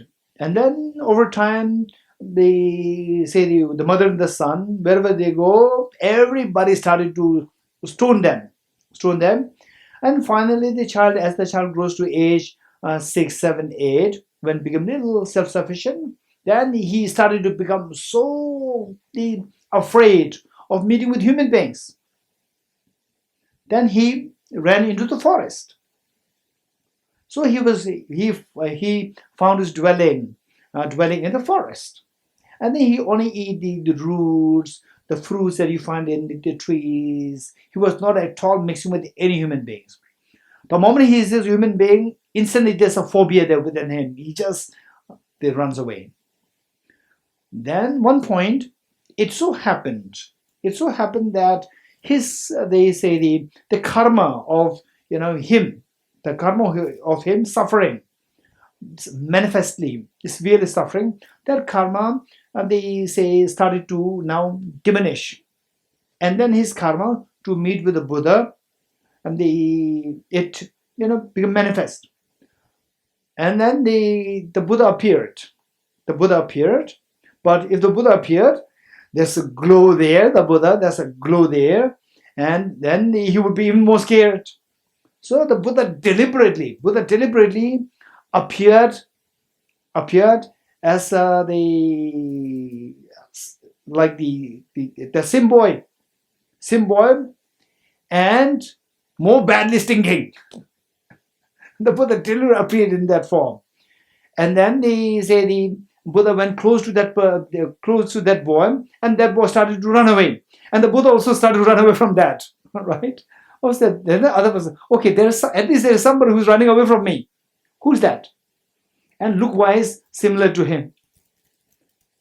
And then he started to chase the Buddha, and the Buddha also started to run away because, with a facade of being scared. And then he started to smell.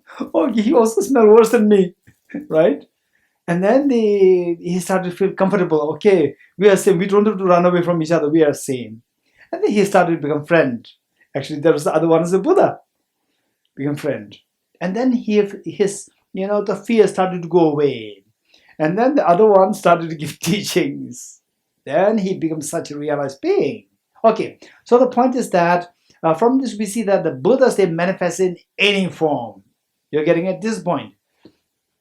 Any form.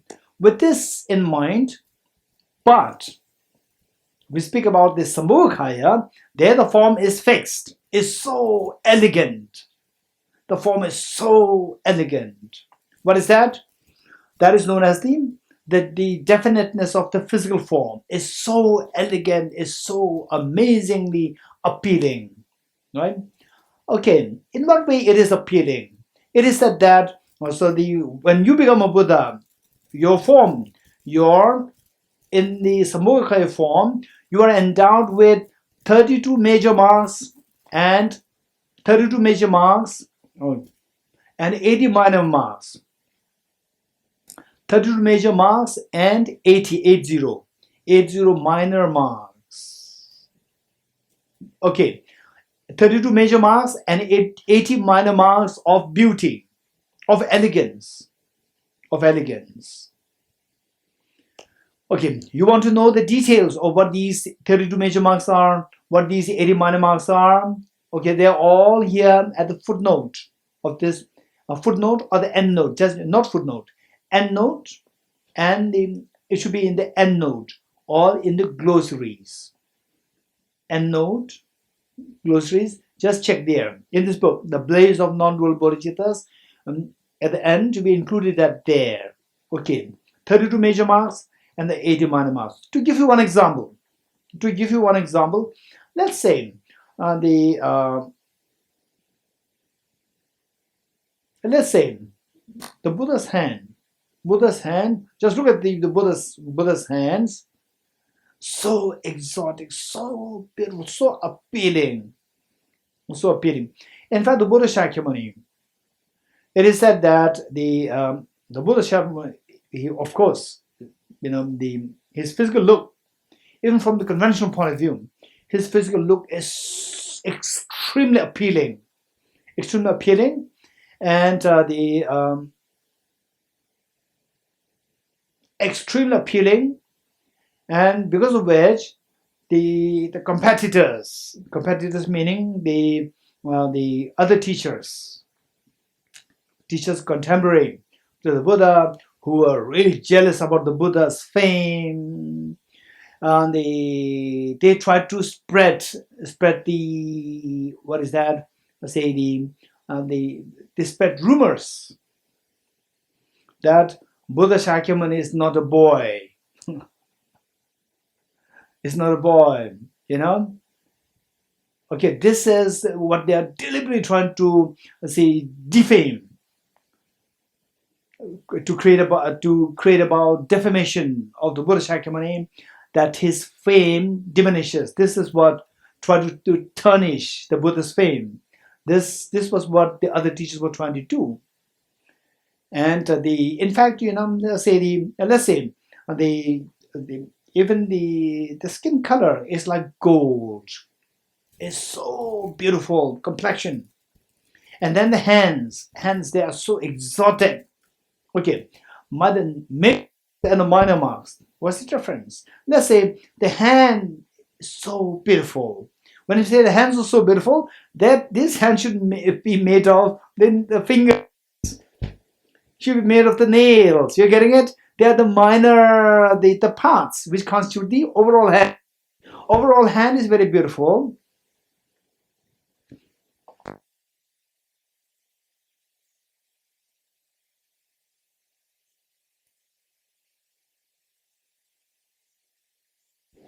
Okay, overall hand is like the major mark, and then what this hand is made of, the fingers, the nails, even the hairs, the on the fingers, these tiny hairs, all descriptions are there. So all combined together make the hands beautiful. You're getting it? So these details, finer details, they come under the. This is a very general presentation, not the say not what do you call it? Okay, this is not really defined different like a definition. It's not like a definition. Generally speaking, this is I'm giving a very overall picture. So the hand is like the major, and then the specific parts of this become the minor. So the major marks of the beauty and the minor marks of the beauty. Minor marks, for example, like the hand and the nails. Let's say the nails. No, okay, the nails. The girls polish it, right? Nail polish is there, right? What for? What for? To make it beautiful. Whereas the Buddha's nails, they are naturally copper, fresh copper, the polished.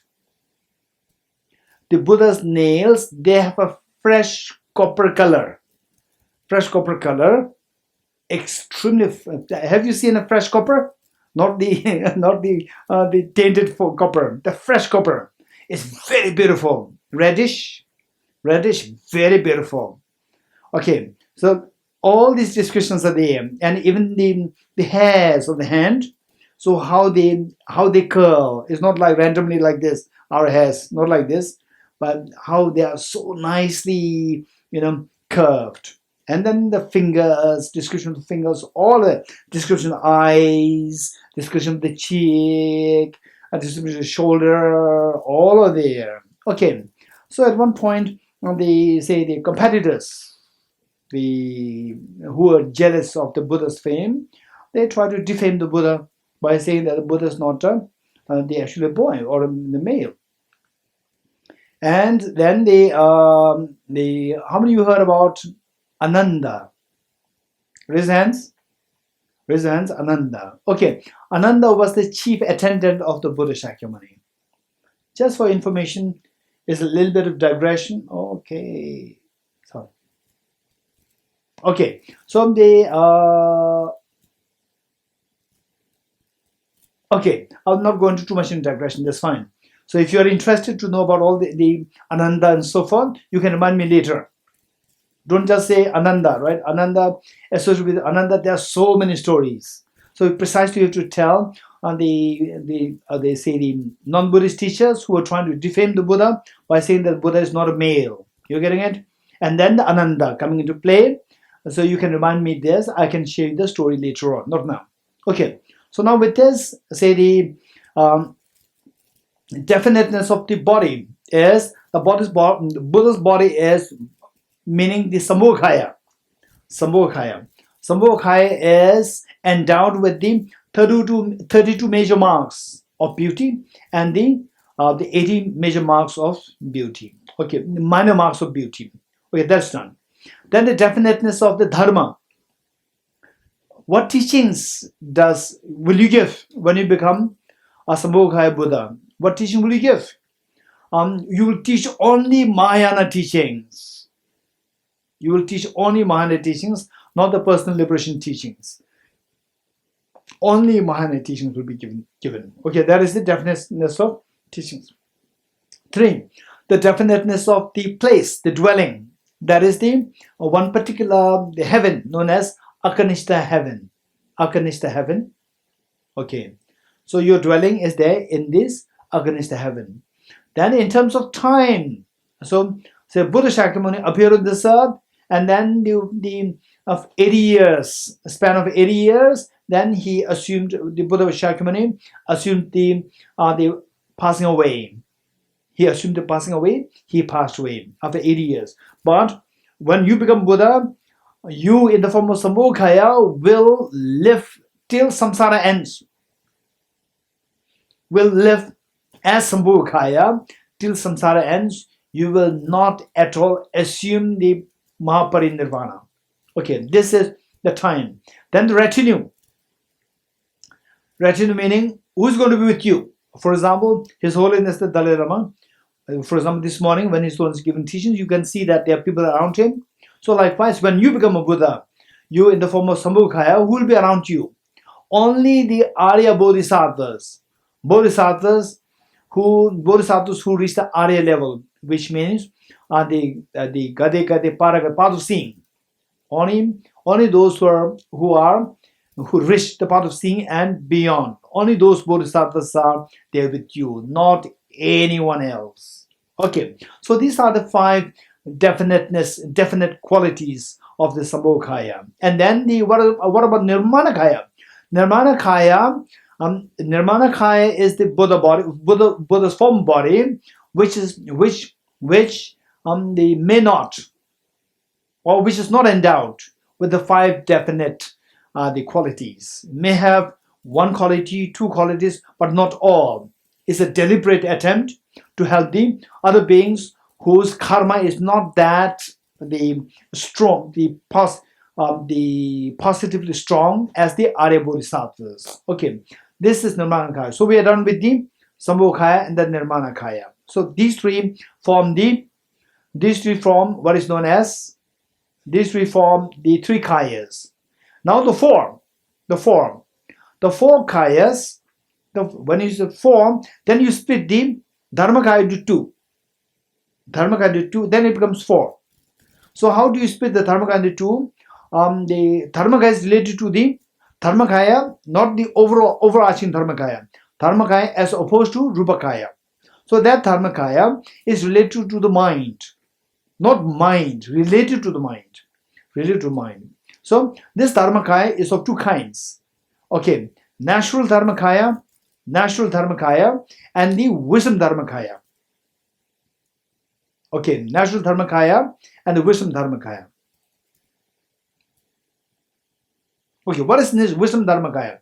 Wisdom Dharmakaya is the Buddha's mental consciousness. Buddha's mental consciousness. This is the wisdom Dharmakaya. In other words, Buddha's mind. Not all minds, not the sensory minds, but the Buddha's mental consciousness. Then the natural Dharmakaya is the qualities of the Buddha's mind. Qualities in the form. Okay, the qualities in the, I'll explain what these qualities are. So, in a very broad sense, let's say the qualities of the Buddha's mind is the Buddha's natural Dharmakaya. Precisely what are they? For that, we have to learn the 5 Buddhakayas. The 4 done. Now to the 5 Buddhakayas, then split the natural Dharmakaya into 2. From there, you will get a good picture of what is natural Dharmakaya. You're getting it? Natural Dharmakaya into 2. What are they? Okay, let's say that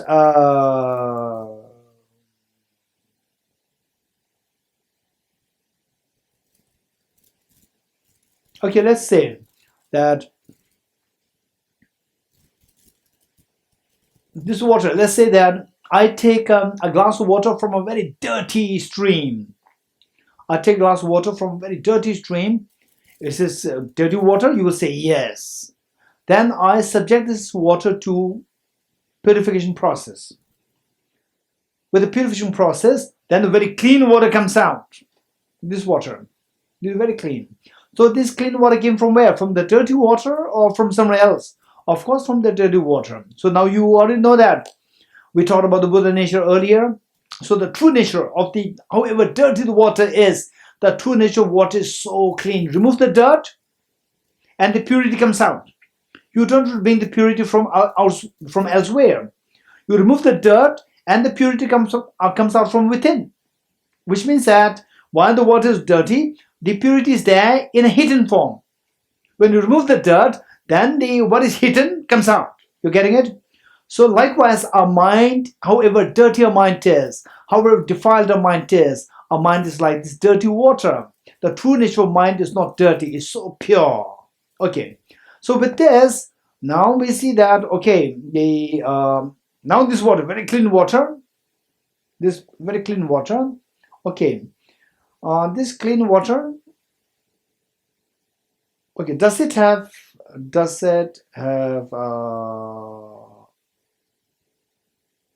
okay, let's see. So this clean water is freed of say the dirt, pollutants, right, sediments. Earlier it did have. Now, through purification process, all the sediments are removed, and this pure water is also freed from horn of rabbit. You know horn of rabbit? Huh? You don't know? Okay. Do you know that the what is that? Okay. Let's say Agriculture Department of Singapore. You know that? Agriculture Department. Speaking. Who's the head of Agriculture Department of Singapore? No agriculture department. You're getting it? Singapore doesn't have agriculture department because okay. So others don't feel shocked. No agriculture department, right? There's no agriculture department. Okay. So let's say that this water is freed of the sediments. Do you agree with me? Earlier, when it was dirty, it had full of sediments. Now, with the purification process, all the sediments were removed. The dirt were removed. Yes, no? Yes.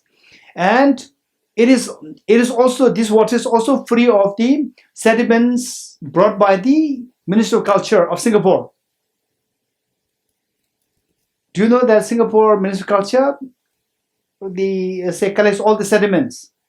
No, Ministry of Culture is not there. No, not Ministry of Culture, Ministry of Agriculture. Ministry of Agriculture of Singapore is not there. So because of this, sediments collected by the Ministry of Agriculture of Singapore is non-existent. You're getting it? So therefore, this water is freed from the sediments of sediments from India, and sediments from sediments brought by the Ministry of Agriculture of Singapore. Do you agree or not? Okay, let me make two statements, and you say yes, no. The first statement: this water. Okay, let's say the sediment of Delhi. Does it exist or not? If you agree, you raise your hands. Yes. Sediments of Delhi, does it exist or not? Good.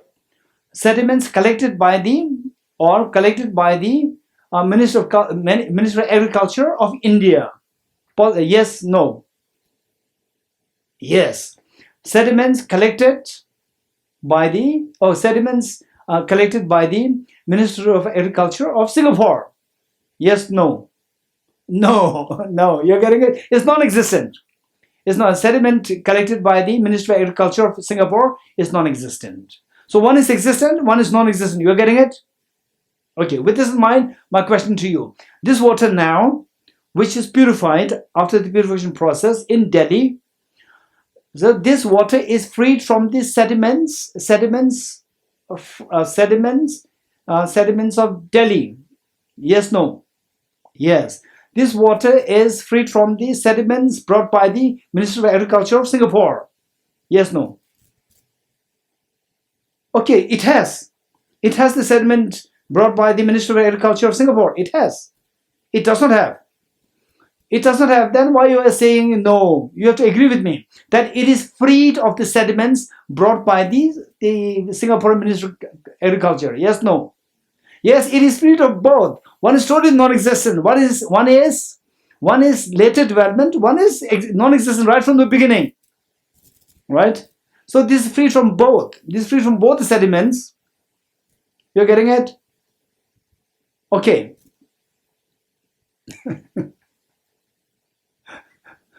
Okay, let's say that this water, let's put it like this. This water is freed from the sediment of Delhi. Yes, no? This water is freed of Your sediments, your sediment, freed or not freed, right? Okay, let's say this water is freed of the dirts of Delhi. Yes, no. This water is freed of the dirts of the Buddha. Huh? Buddha is a dirt or not? No dirt. So this water is freed of the Buddha's dirts. True? True or not? It has the Buddha's dirt. Abelardo, this water has the Buddha's dirts. Yes, no? Abelardo. Has no Buddhist dirt because Buddha does not have any dirt. Therefore, this is my question to you. This water, is it freed of the Buddha's dirt? Buddha's dirt is done. Yes, no. I want yes, no. This is Nalanda diploma course. It is not the street class. No. Okay, which means you agree with me.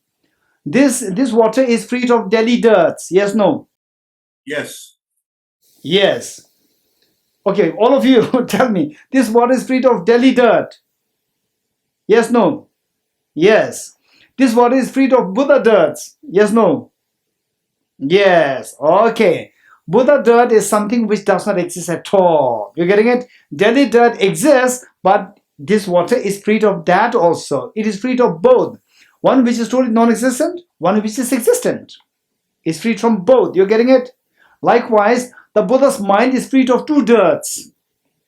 Buddha's mind is freed of two dirts. When you become a Buddha, how many of you are Buddha now? How many of you are Buddha now? Okay, right. Okay, say, but when you become a Buddha, why you are not Buddha now? Because your mind, the Buddha nature inside, it is mixed with the dirt. It is mixed with the dirt. When you remove the dirt, then this mind becomes the Buddha's mind. You agree with me or not? When the mind you have, which is at the moment mixed with the dirt, when you remove this dirt, which is existent, when you remove that, then this mind becomes the Buddha's mind. How many agree with me? Good, very good.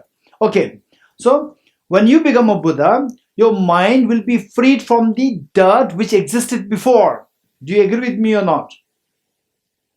Yes.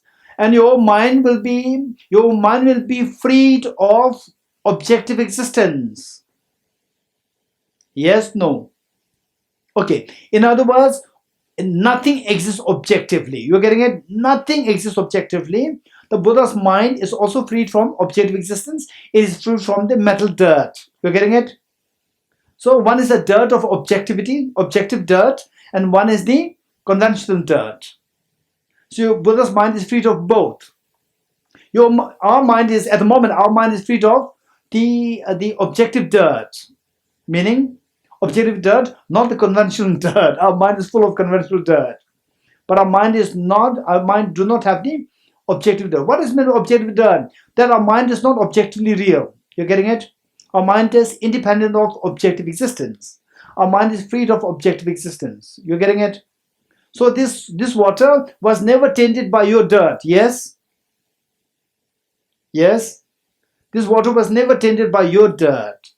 So therefore this water is always free from your dirt. So long as this water was never objectively existent. So therefore this water is always free from objective existence. You're getting it? Okay. This seems little, what is that? I'm getting something, not getting something. Getting something is hazy. The next moment it disappears. Okay, this is how we need to cultivate a mind. How we need to make a mind. How we are training a mind. How we are training a mind to make it sharp. You're getting it? If we don't train a mind like this, then Buddhahood is impossible. Buddhahood means you have to know everything. Physics, quantum physics, relativity, all. You have to know all these things. And if you don't know this much, then the Buddhahood got this impossible. You're getting it? So we don't give up. We don't give up. Your true nature of your mind is to know, has the potential to know everything. Don't underestimate your potential. Last time we learned that the laziness. What is that? One laziness is the laziness of underestimating your own potential. You're getting it? Never ever give up. Just keep trying it. Even if you don't get it fully, don't worry. You're getting it? Learn something. Something has been processed in your mind. And next time again you hear the same thing, then it goes deeper. The next time, then you will unfold it fully. Okay, this is how we progress. All of us, including me. We all learn, keep learning like this. Okay, so with this what we learn is that, in other words, this water is freed from the Delhi dirts. Yes, no? Yes. This water is freed from objective dirts. There's no objective dirt actually. It doesn't exist. It doesn't exist at all. You're getting it? Okay. So this water is freed of Delhi dirts. Existent dirts, Delhi dirts. Yes. This water is freed of objective dirts. Objectively existent dirt. Yes, no? Because it's not objectively existent. Okay. So it is freed of two kinds of dirt. One dirt is never existent dirt, and the other one is existent at one time and then freed at another time. You're getting it? So likewise, what does it mean by the ultimate reality of the Buddha's mind? Okay, so tell me, anybody, what does it mean by, okay, we are yet to discuss about emptiness, right? Or we are yet to discuss emptiness. Don't worry. So say, what's the ultimate reality of the glass? This glass, emptiness of this glass. What is meant the emptiness? Emptiness of objective existence of the glass. You're getting it? Let's say that in the dream, I see the dream as real. When I wake up, I see the dream as not real. Not real. Not real meaning empty of being real. Right? My dream is empty of being real. Okay. My dream exists or not exists? My dream exists or not exists? Anybody? If you agree, if you say yes, then you nod your head. Exist, not exist. Good. My dream exists, but my dream does not exist as real. You agree with me or not? Raise hands. You agree? Raise hands. Very good. So your dream exists, but it does not exist as real. Likewise, this glass exists, but it does not exist as real. You're getting it? So the dream exists. Okay, let's say the dream juice. The dream juice, in the dream, you do go to get it, right? In the dream, you go to get it. When you wake up, you'll not go to get the dream juice, knowing that it's not from there, not from the object. It does exist. The dream juice does exist. Okay. By the way, how many of you would say that dream juice does exist? Dream juice exists or not exists? Okay, raise hands those who say dream juice exists. Raise your hand those who say the dream juice does not exist. Okay, good. Now, raise hands those who say that dream juice does not exist as a real juice. Raise hands. Good. Now, raise hands those who say dream juice, although it does not exist as a real juice, but it does exist as a dream juice. Raise your hands. Good. Therefore, it does exist, although not as a real juice, but it does exist as a dream juice. Raise hands. Amazing. Everybody raise hands. That's amazing. Wonderful. Now, so they will never ever say that dream juice does not exist. Say that dream juice exists, but it does not exist as a real juice. It exists as a dream juice. You're getting it? Okay. So, dream juice, it does not, as a real juice, mean that the dream juice, it does not exist from the object. It exists from the mind. You're getting it? Likewise, this glass exists, but it does not exist from the object. It exists from the subject. So it is empty of objective existence. It exists subjectively. It is empty of objective existence. So this glass is empty of objective existence. This glass is empty of objective dirts. This glass is empty of Delhi dirts. You're getting it? Delhi dirt exists. But the objectively existent dirt does not exist. Okay. So what is emptiness of glass? Emptiness of glass means that the glass is empty of objective existence. You're getting it? Don't worry. If you're a little confused, don't worry. So we have to study emptiness separately. You're getting it? Emptiness separately. Likewise, what is the ultimate reality of your mind? What is the ultimate reality of the glass? That the glass is empty of objective existence. This is the ultimate reality of the glass. What is the ultimate reality of your mind? That my mind is empty of objective existence. What is the ultimate reality of the Buddha's mind?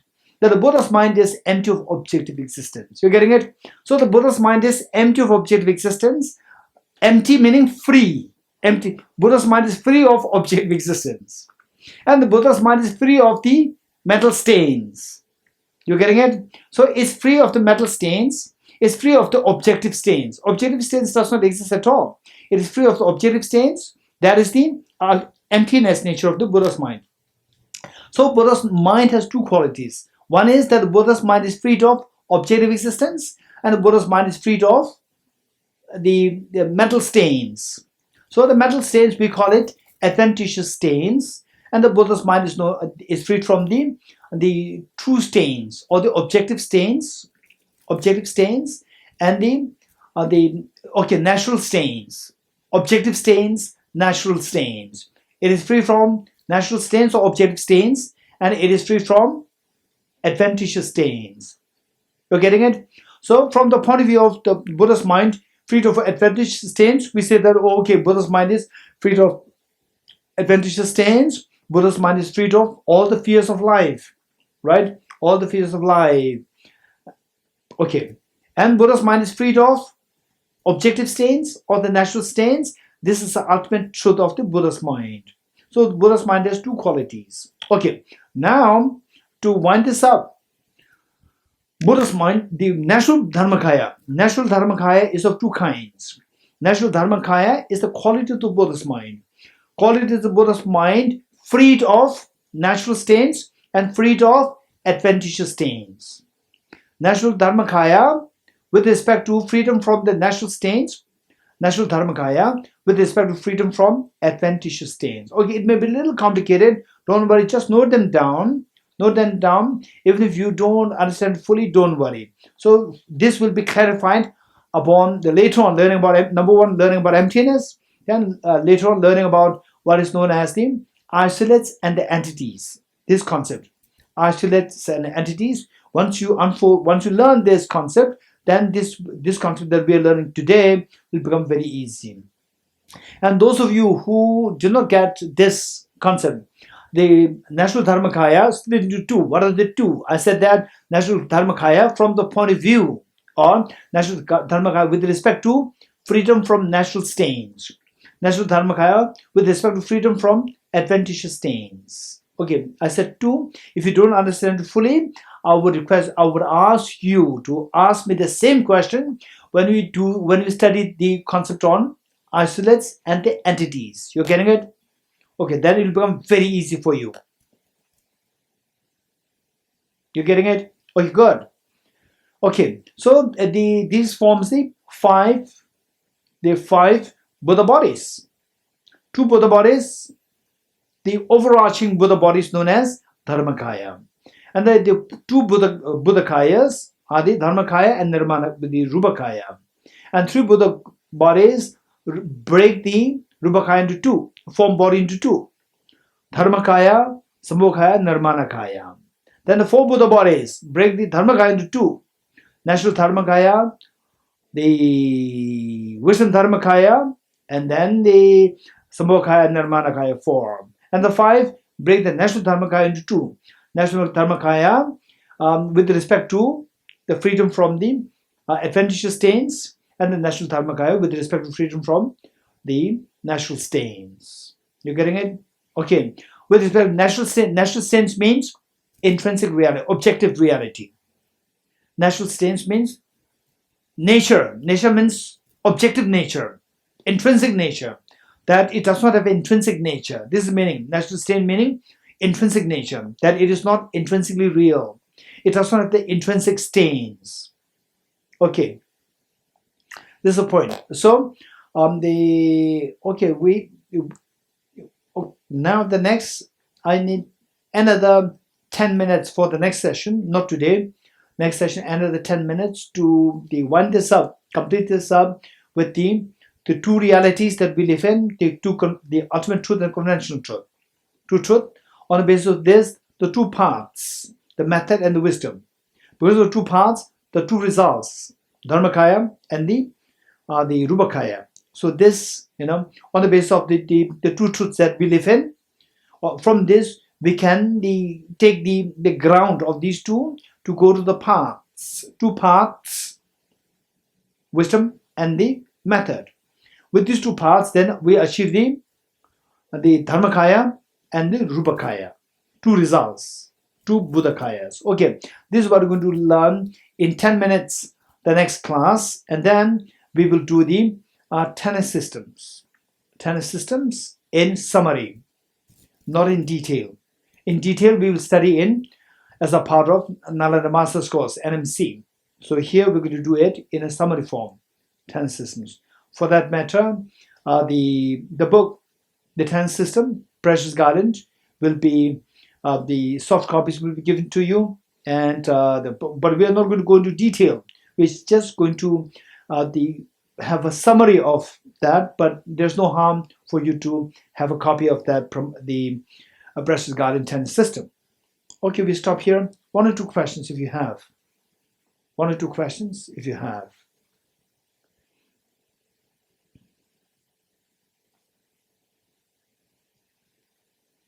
Okay, Sonia.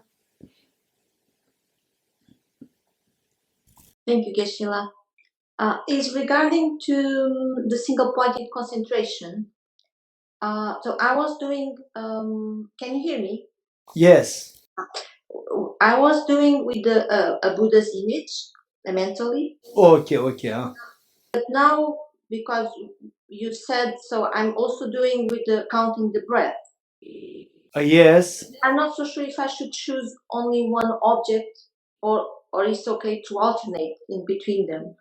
And also, if the mind, is it an option of an object of concentration? Okay, for the NTC, I would suggest don't pick up the mind as your object of meditation for the time being, right? We have to study the psychology more. Otherwise, it can be greater harm than a benefit. And if you want to know why harm, there's going to be a very separate story, and it can be of greater harm. So the best thing to do would be either go for the breath or go for the Buddha image, right? And if you want to do the Buddha image, you can include the breath, meditation to breath, but the breath must be like a preliminary practice, not as the main body. Main body of the shamatha practice, choose only one, not many. This is advice given by the very standard the teachers, that you only go for one as the main object and stick to it. Don't change it too often. Whereas the breath, it can help us to say our mind is, say, in a natural state, it is a little disturbed. We're not aware of that, it's disturbed. So the gross disturbance will be subsided by meditating on, just focus on the breath. Just focus on the breath, do the counting of the breath to subside the gross disturbance of the mind. Once that is subsided, then go to the main object, which is the Buddha image. But if you choose the breath itself as the main object, that's also fine. Then you decide whichever is better. This is, and then later on with the start of Nalanda Master's course like 3rd year, 4th year, and then you can, if you want to switch to the mind, not necessarily switch, you can add mind. That's also good. Yeah, but not now. For the NDC, I won't suggest the mind to be the object. But I'm sure many of you have, you go to this teaching, that teaching, and so forth. And if you finally you decide, I can give you a suggestion. And finally you decide. So you can, I went to this teacher taught me about the Mahamudra, about the mind, and then I'm following this teacher. That's your choice. Finally you decide, right? But I would suggest, if you ask me, I would say don't do it now. Even if you have received teachings from somebody, it's fine. It's fine, but you don't have to do the practice now, right? Because it can harm you more. But if you say that no, that is from you I learn only, what is that? The 4 Buddhakaya, 6 perfections. What is that? Well, the Mahamudra I learned from another teacher. I followed that teacher. So you talk about Mahamudra. Okay, then it's fine. That is up to you. You decide. You getting it? I was just going to add that I'm not talking precisely to Sonia. I'm talking to all of you, not only Sonia. You getting it? Yes. it was just for a few days, but I heard actually from you but not in a London diploma course, with emptiness of the mind with Dharma Friends of Israel. That's true. So the point is that, so there what I said is I taught the emptiness of the mind and the meditation on the mind and then emptiness of the mind. And then I said, don't meditate on this. Right? Okay. Only if somebody is, or from my point of view, if somebody is not in the master's course, I said, you have no excuse. Not a master's course. They're not a master's course, 3rd year, 4th year, no excuse. Usually I'm very kind. Oh, you can do practice. Oh, you don't have time for 1 hour. Don't worry. How much time you have? Half an hour? No. Don't worry. How much time you have then? 10 minutes? No. How much time you have? 5 minutes? Fine. 5 minutes do meditation. Right? And then if not in 5 minutes, then I'm sorry. You're getting it? 5 minutes. 5 minutes? Yeah. And then when you come to another master's course, 5 minutes too much. Not 5 minutes. Half an hour, 1 hour. For another master's course, I'm more strict. You're getting it? So then I expect you to do something more concrete, not just 5 minutes, 10 minutes. When you reach another master's course, that too the 3rd year or 4th year, then I will expect you to do more, right? At the moment, no hurry. Okay, any more questions? Welcome, Sonia. Any more questions? Okay, Massimo. Yes, thinking about the 3 groups of Dharma practitioner. So I was wondering why you should seek personal liberation if you can target the path to become bodhisattva, and why you should target to become bodhisattva if you can target Buddhahood. Is it a progression, or is it an initial choice that you can do, that you have to do? Okay, that's true. Okay, anybody who can help me? Anybody who can help me to give answer to Massimo?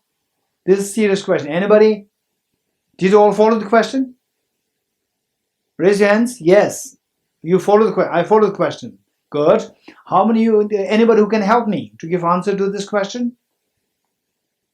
Okay, Elroy? Yes, so it depends upon the capacity of the individual. Okay. It depends on the capacity of the individual. Some the less capacity, they go for the personal liberation. With more capacity, go for Bodhisattva path. With still more capacity, go for Buddha path. This is Elroy what is saying? Yeah, more or less, but to go for the Buddha path, you have to first go through the Bodhisattva path. Okay, so the Massimo is asking, if there's a Buddha, why should you go for why should you become Bodhisattva? Why don't you become Buddha directly? This is the Massimo's question. Elroy, what would you answer to this? What answer would you give to this? I think to become a Buddha, you have to go through the Bodhisattva path. Exactly, very good. There's no shortcut for somebody to become a vice chancellor other than to go through the college, university, and so forth. Okay, I just finished my junior, high school. Now I become a vice chancellor. No way. You have to go all the path. Likewise, to become Buddha, you have to become Bodhisattva first, right? And then the other part, which is, I did mention this already. This should give a very comprehensive picture for us, for the individuals. What the Elroy said is also correct. It depends on the individual capacity. This number one. Number two, even for somebody who is of high caliber meaning intelligence was very advanced and so forth, very mature. If for that person, it's not that you have to seek personal liberation, but what is the goal of personal liberation? What is the aspiration? Aspiration is renunciation. Renunciation must be built. Without renunciation, bodhicitta is not possible. Without bodhicitta, no bodhisattva path. Without bodhisattva path, no Buddhahood. You're getting it? So renunciation is not that you become the personal liberation seeker yourself, but the basic motivation of the personal liberation seekers to achieve, to be freed from samsara, to be freed from the fear of uncertainty of the life. That must be there. That renunciation must be there. With this, then you go to the next aspiration, which is bodhicitta. That will take you to the bodhisattva path, and then from there you accomplish. I use this word consummate. Consummate means completion of this path, which is Buddhahood. This is how one individual person follows all three. Not that, not in the form of you become a personal liberation seeker. No, in terms of the initial trigger, renunciation must be there. Then the bodhicitta, and then achieve Buddhahood. Okay, any more questions? I can Swikim, there's a question. Swikim, do you have a question? Swikim? You mentioned knowledge of all for liberation hearers seeking pacification, and you mentioned 16 aspects of the Four Noble Truths. So I think I heard that for the Shavaka Buddhas, they meditate mainly on 16 aspects of the Four Noble Truths. But for the Bhuchika Buddhas, they actually meditate on the 12 link of dependent origination mainly. So is that part of the knowledge of all too? Very good question. Very good question. Thank you. Okay, the three mothers. One is the knower of all, knower of the paths, and the omniscience. The three mothers. Knower of all, referring to knowing all the 16 attributes of the Four Noble Truths. Okay, and then for the most of you, it can be something new. But then some of you who are already exposed to these more, the divisions or the varieties of teachings already.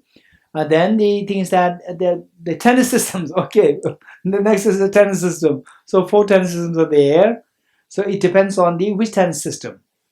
One tennis system, particularly the Vaibhashika, Sautantrika, and from these two schools' point of view, it's just the knower all, which means the 16 attributes.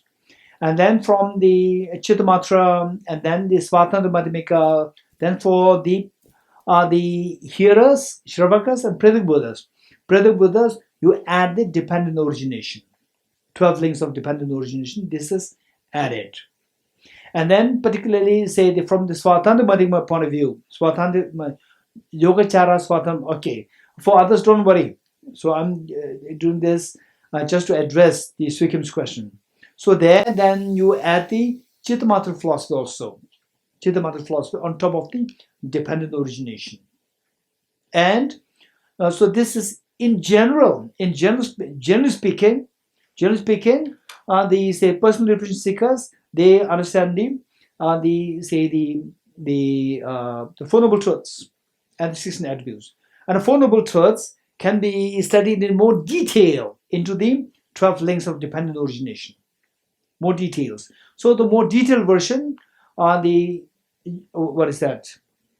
Buddha, they go into more detail of the Four Noble Truths. That is 12 links. And the 12 links we already studied in great detail, right? Hey, we studied, not studied. Okay, not the NDC 2, only the NDC 1, right? NDC 2 people, they studied the wheel of life in the former life. Not this life, right? We studied. Okay, so 12 links of dependent. From there, what we learned is that the wheel of life with the 12 links of dependent origination, from there you find the teaching of the Four Noble Truths. From there you see the teaching of the 3 jewels. I mentioned it. You're getting it? So the Four Noble Truths in detail, you see the 12 links of dependent origination. And the Four Noble Truths, the moon symbolizing the truth of cessation, the 2 stanzas symbolizing the truth of path to cessation, and the 12 links dependent origination, the truth of the suffering and the cause of suffering. You're getting it? We already studied that. So the detailed version of Four Noble Truths is the 12 links of dependent origination. In other words, say from one school point of view, like Chittamatra, the Sharvakas, they meditate more on the 16 aspects of the Four Noble Truths, and the Pradika Buddhas, they study the Four Noble Truths in more detail with emphasis on the 12 links of dependent origination. Yeah. Good. Okay, any more questions? Okay, Abelardo? Going back to a point you made earlier today about renunciation, when we see samsara is so terrible, there's a phenomena taking place in my country, but I know it happens other places too, that many people are experiencing terror of the COVID, a great fear. Also, they've lost employment. They have no money. So they get into a panic state, and they can confuse very easily renunciation with suicide. So I was thinking that perhaps one way of helping a person like this is to realize the consequences of suicide for next life. Can you tell us what happens when a person commits suicide for the next life? No, Abelardo, what is your question? What happens to the person if he commits suicide? Is this your question or the other one? That's the question. That's the question. Okay. This is very sad, extremely sad. So therefore, we really need the dharma, right? We really need the dharma. So with the dharma, the point is that we can go through ups and downs of life. Ups and downs of life. This is what we are bound to go through. And with the COVID-19, it's extremely very sad that many people lose their jobs and they have no stable source of living. And then, for example, say in some places like the migrant workers, they really walk. They were walking under the scorching sun, like 1,000 kilometers. Just imagine. Even to walk like 10 kilometers, we said it's too much. 1,000 kilometers, just imagine the whole family, small children, then the elderly, extremely sad. This is extremely sad. So now the thing is that it's very important for us. There's in whatever way we can be of some help, financially a little bit, and then so where you can really help someone by talk nicely, where you can console somebody, console. And then if say, well, how can we possibly reach out to like thousands of people, include them in your prayers? This is the best thing that we can do. Then what about those people who commit suicide? This is very unfortunate. The point is that this is not the solution. Of course, we can't say when somebody reaches to that level of the extreme of committing suicide, the pain, the unpleasant feeling the person going through is unbearable, overwhelming, and we can understand it's so painful. But this is the one is because of the physical, the external factors. Other one is the thinking, proper thinking that is not there. The correct thinking. The person not equipped with the correct thinking. So, for example, say like one example that I may give is the Tibetans. Like say the 1959 when His Holiness escaped. Tibetans literally they did not have anything. So wherever the people, the government, the Indian government, they ask them to sit, they sit, and then they sing. And then they talk, whatever little they get, they eat, and they work so hard. This is their thinking. What made them survive is their thinking. Today, if somebody with COVID-19, if somebody is put to this situation, most likely people will commit suicide. So what I'm saying is that one is the external factor, which is very sad. Meanwhile, what makes you to take these steps is the mental, internal.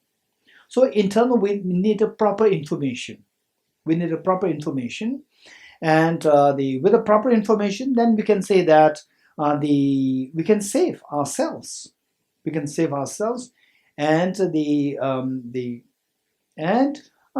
there's always something to be done. And of course, not like a luxurious life, but there is some way we have to compromise. But then for these, we need the education, internal education. So the dharma is the internal education to improvise your internal thinking. So dharma is so precious, and this dharma may not be disseminated for conversion. No, just to make the other person realize that the life is bound to be, we are bound to have the ups and downs of the life. With the dharma, we'll come to realize this. And when we go through the downside, the low profile, the low phase of the life, how would we tackle it? So this all we learn from dharma. You're getting it? So therefore, this is very important. And then of course, committing suicide. This is, and I would say that of course, committing suicide is not good. It's not good. It's not healthy. And then committing suicide for a greater cause is different. Right? For example, say the Buddha Shakyamuni, at one of his previous lives, he gave his body to the hungry tigress, which means it's a committing suicide. Give his body hungry. So that is not out of the anger, frustration, whatever. It's out of compassion. So that is different from the other situation. For example, Tibetans, self-immolation. This is, I describe that as amazingly courageous. They don't destroy the life of anybody else. They can easily destroy somebody else's life. They do not do it. They are doing this for a cause, for a great cause. They're so courageous, So one is okay. So the point is that in all, we don't really have to go too deep. If it go too deep, then instead of compassion, we may feel a little, repulsive. Finally, the point is that there are many things which are medicines. Medicines keep out of reach of children. You're getting it? Okay. Likewise, NTC is one level. Above that is NMC, and there are many levels, which means with respect to this tab, NTC is like somewhere. You're getting it? So therefore, there are things which it is not too good to discuss too much in detail till we are very matured. When our thinking is very mature, then we can discuss more in detail what's the consequence of this and so forth, and then it will not really affect us badly. Whereas, let's say for the beginner level, then say even the law of karma, we are not to discuss too much in detail in the beginning. It can create more confusion initially. Later on, when we become more mature, then we have to discuss all these things. So for the time being, discuss something nice, bodhicitta, compassion, right? And so forth. And about suicide, these things, let us stay away from this for the time being. And NDC, I would suggest you to bring up these issues. NMC, third year, fourth year. This is something that I encounter. Okay, so under such situation, you can bring it personally to me. So some people, they have some, there are things which is not really good to be shared in public, but it is very pertinent to the individual. So these we can share in personally with me. You're getting it? I'll be very happy. I'm sure there are, things which as an individual you cannot evade. You're getting it? You cannot evade. I have to discuss it with somebody, but not for them. Okay, let's say even in the family, right? Did you ever do that? In the family, you have some important things to discuss, and your children come, and you don't talk about it. Right? Did you ever do that? Sometimes, once in a while? Yes. Because there are things which the younger ones should not be knowing at one point. Right? Okay, so there are very serious matters, better not to discuss in public. For example, suicide. But then, in a public address, like a press meeting and so forth, then I have to say, if you ask questions, I have to give the answer. But for like this, we are growing, we are giving a shape. You're getting it? There are things to be kept away from the children. It doesn't mean that you're children, right? Okay, good. And then Abelardo, I'll be very happy to discuss things with you if you have these pressing issues. I'll be very happy. Are you good? Any more questions?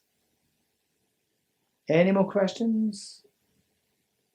Okay, if not, then we'll stop here for the dedication prayer.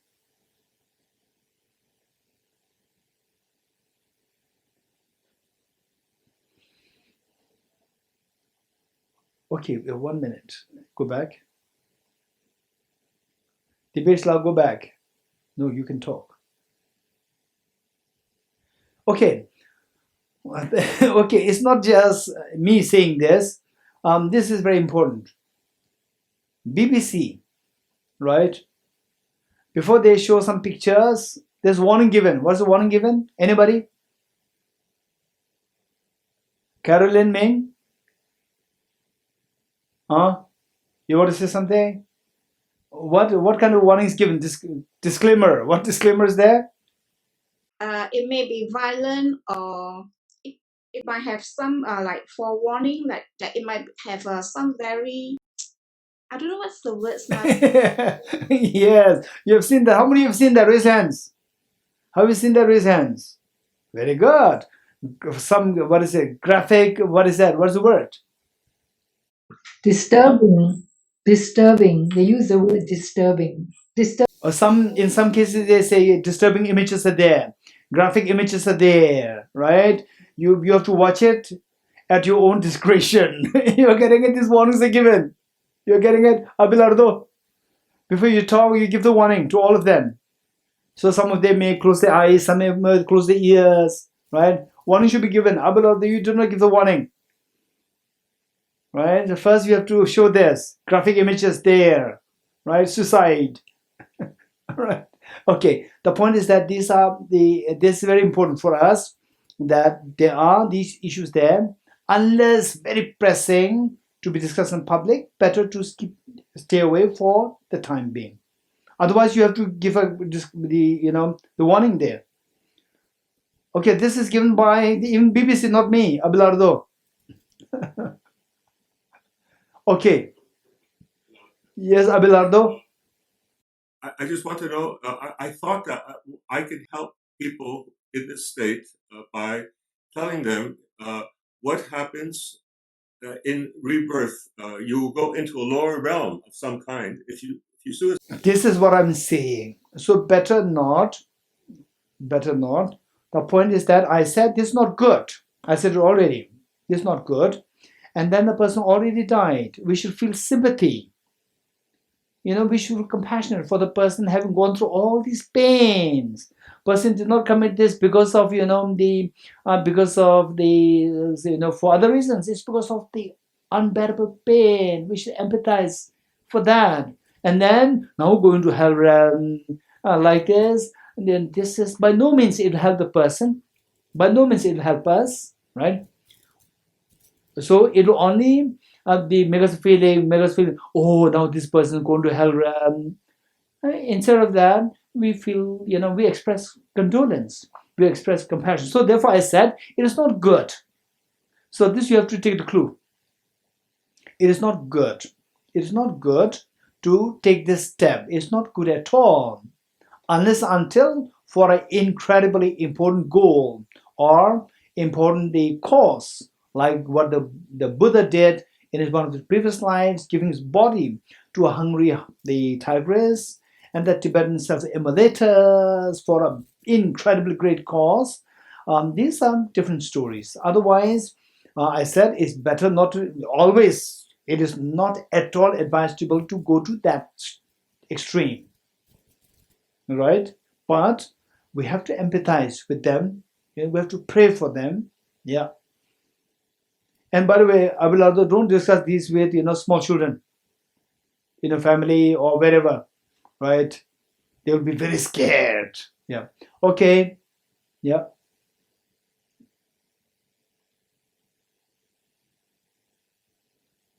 Let's turn to additional dedication prayers. Thank you, Pishla. In the land encircled by snow mountains, you are the source of all happiness and good. All-powerful Chandrazik Tenzin Gyatso, please remain until samsara ends. Just as the brave Manjushri and Samantavadra too realize things as they are, also I dedicate all these merits in the best way that I may follow their perfect example. I dedicate all fruits of virtue with the dedication praise as the best by all the Buddhas who appeared in the 3 times so that I might perform the noble Bodhisattva's deeds. Chanchu sem cho re poche ma ke pa na ke gyu che ke va nya pa me pa ya ko ne kong du pe vai cho. May the Supreme Bodhicitta that has not arisen arise and grow, and may that which has arisen not diminish but increase forevermore. As long as space remains, as long as sentient beings remain, until then may I too remain to dispel the miseries of the world. Due to the merits of these virtuous actions, may I quickly attain the state of a Guru Buddha and lead all beings without exception into that enlightened state. I dedicate the merit thus gathered towards the realization of the deeds and the prayers of all the Buddhas and Bodhisattvas of the 3 times and to the upholding of the Dharma of teaching and realization. May I, in all lives, through the force of this merit, never separate from the 4 wheels of the Mahayana vehicle and accomplish all the stages of the path, renunciation, bodhicitta, perfect view, and the 2 stages. With the wish to free all beings, I shall always go for refuge to the Buddha, Dharma, and Sangha until I reach full enlightenment.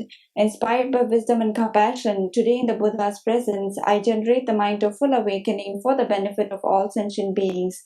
I go for refuge to the triple gem. I confess the negativities individually. I rejoice in the virtues of all the beings. I hold the precious Buddhahood in my heart.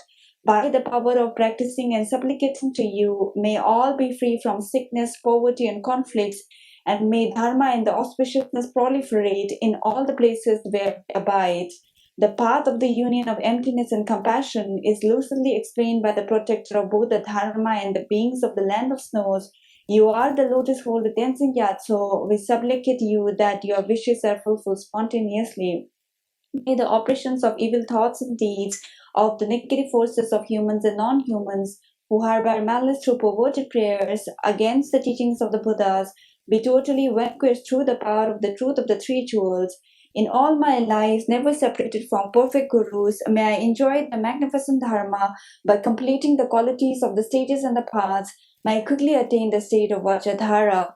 Throughout my future lifetimes, may I always be guided by Arya Manjushri and be able to uphold the Dharma in general and the teachings on dependent origination in particular, even at the cost of my life. Tayatha Om Gate Paragate Parasangate Bodhi Swaha Yatha Om Gate Paragate Parasangate Bodhi Swaha Yatha Om Gate Paragate Parasangate Bodhi Swaha.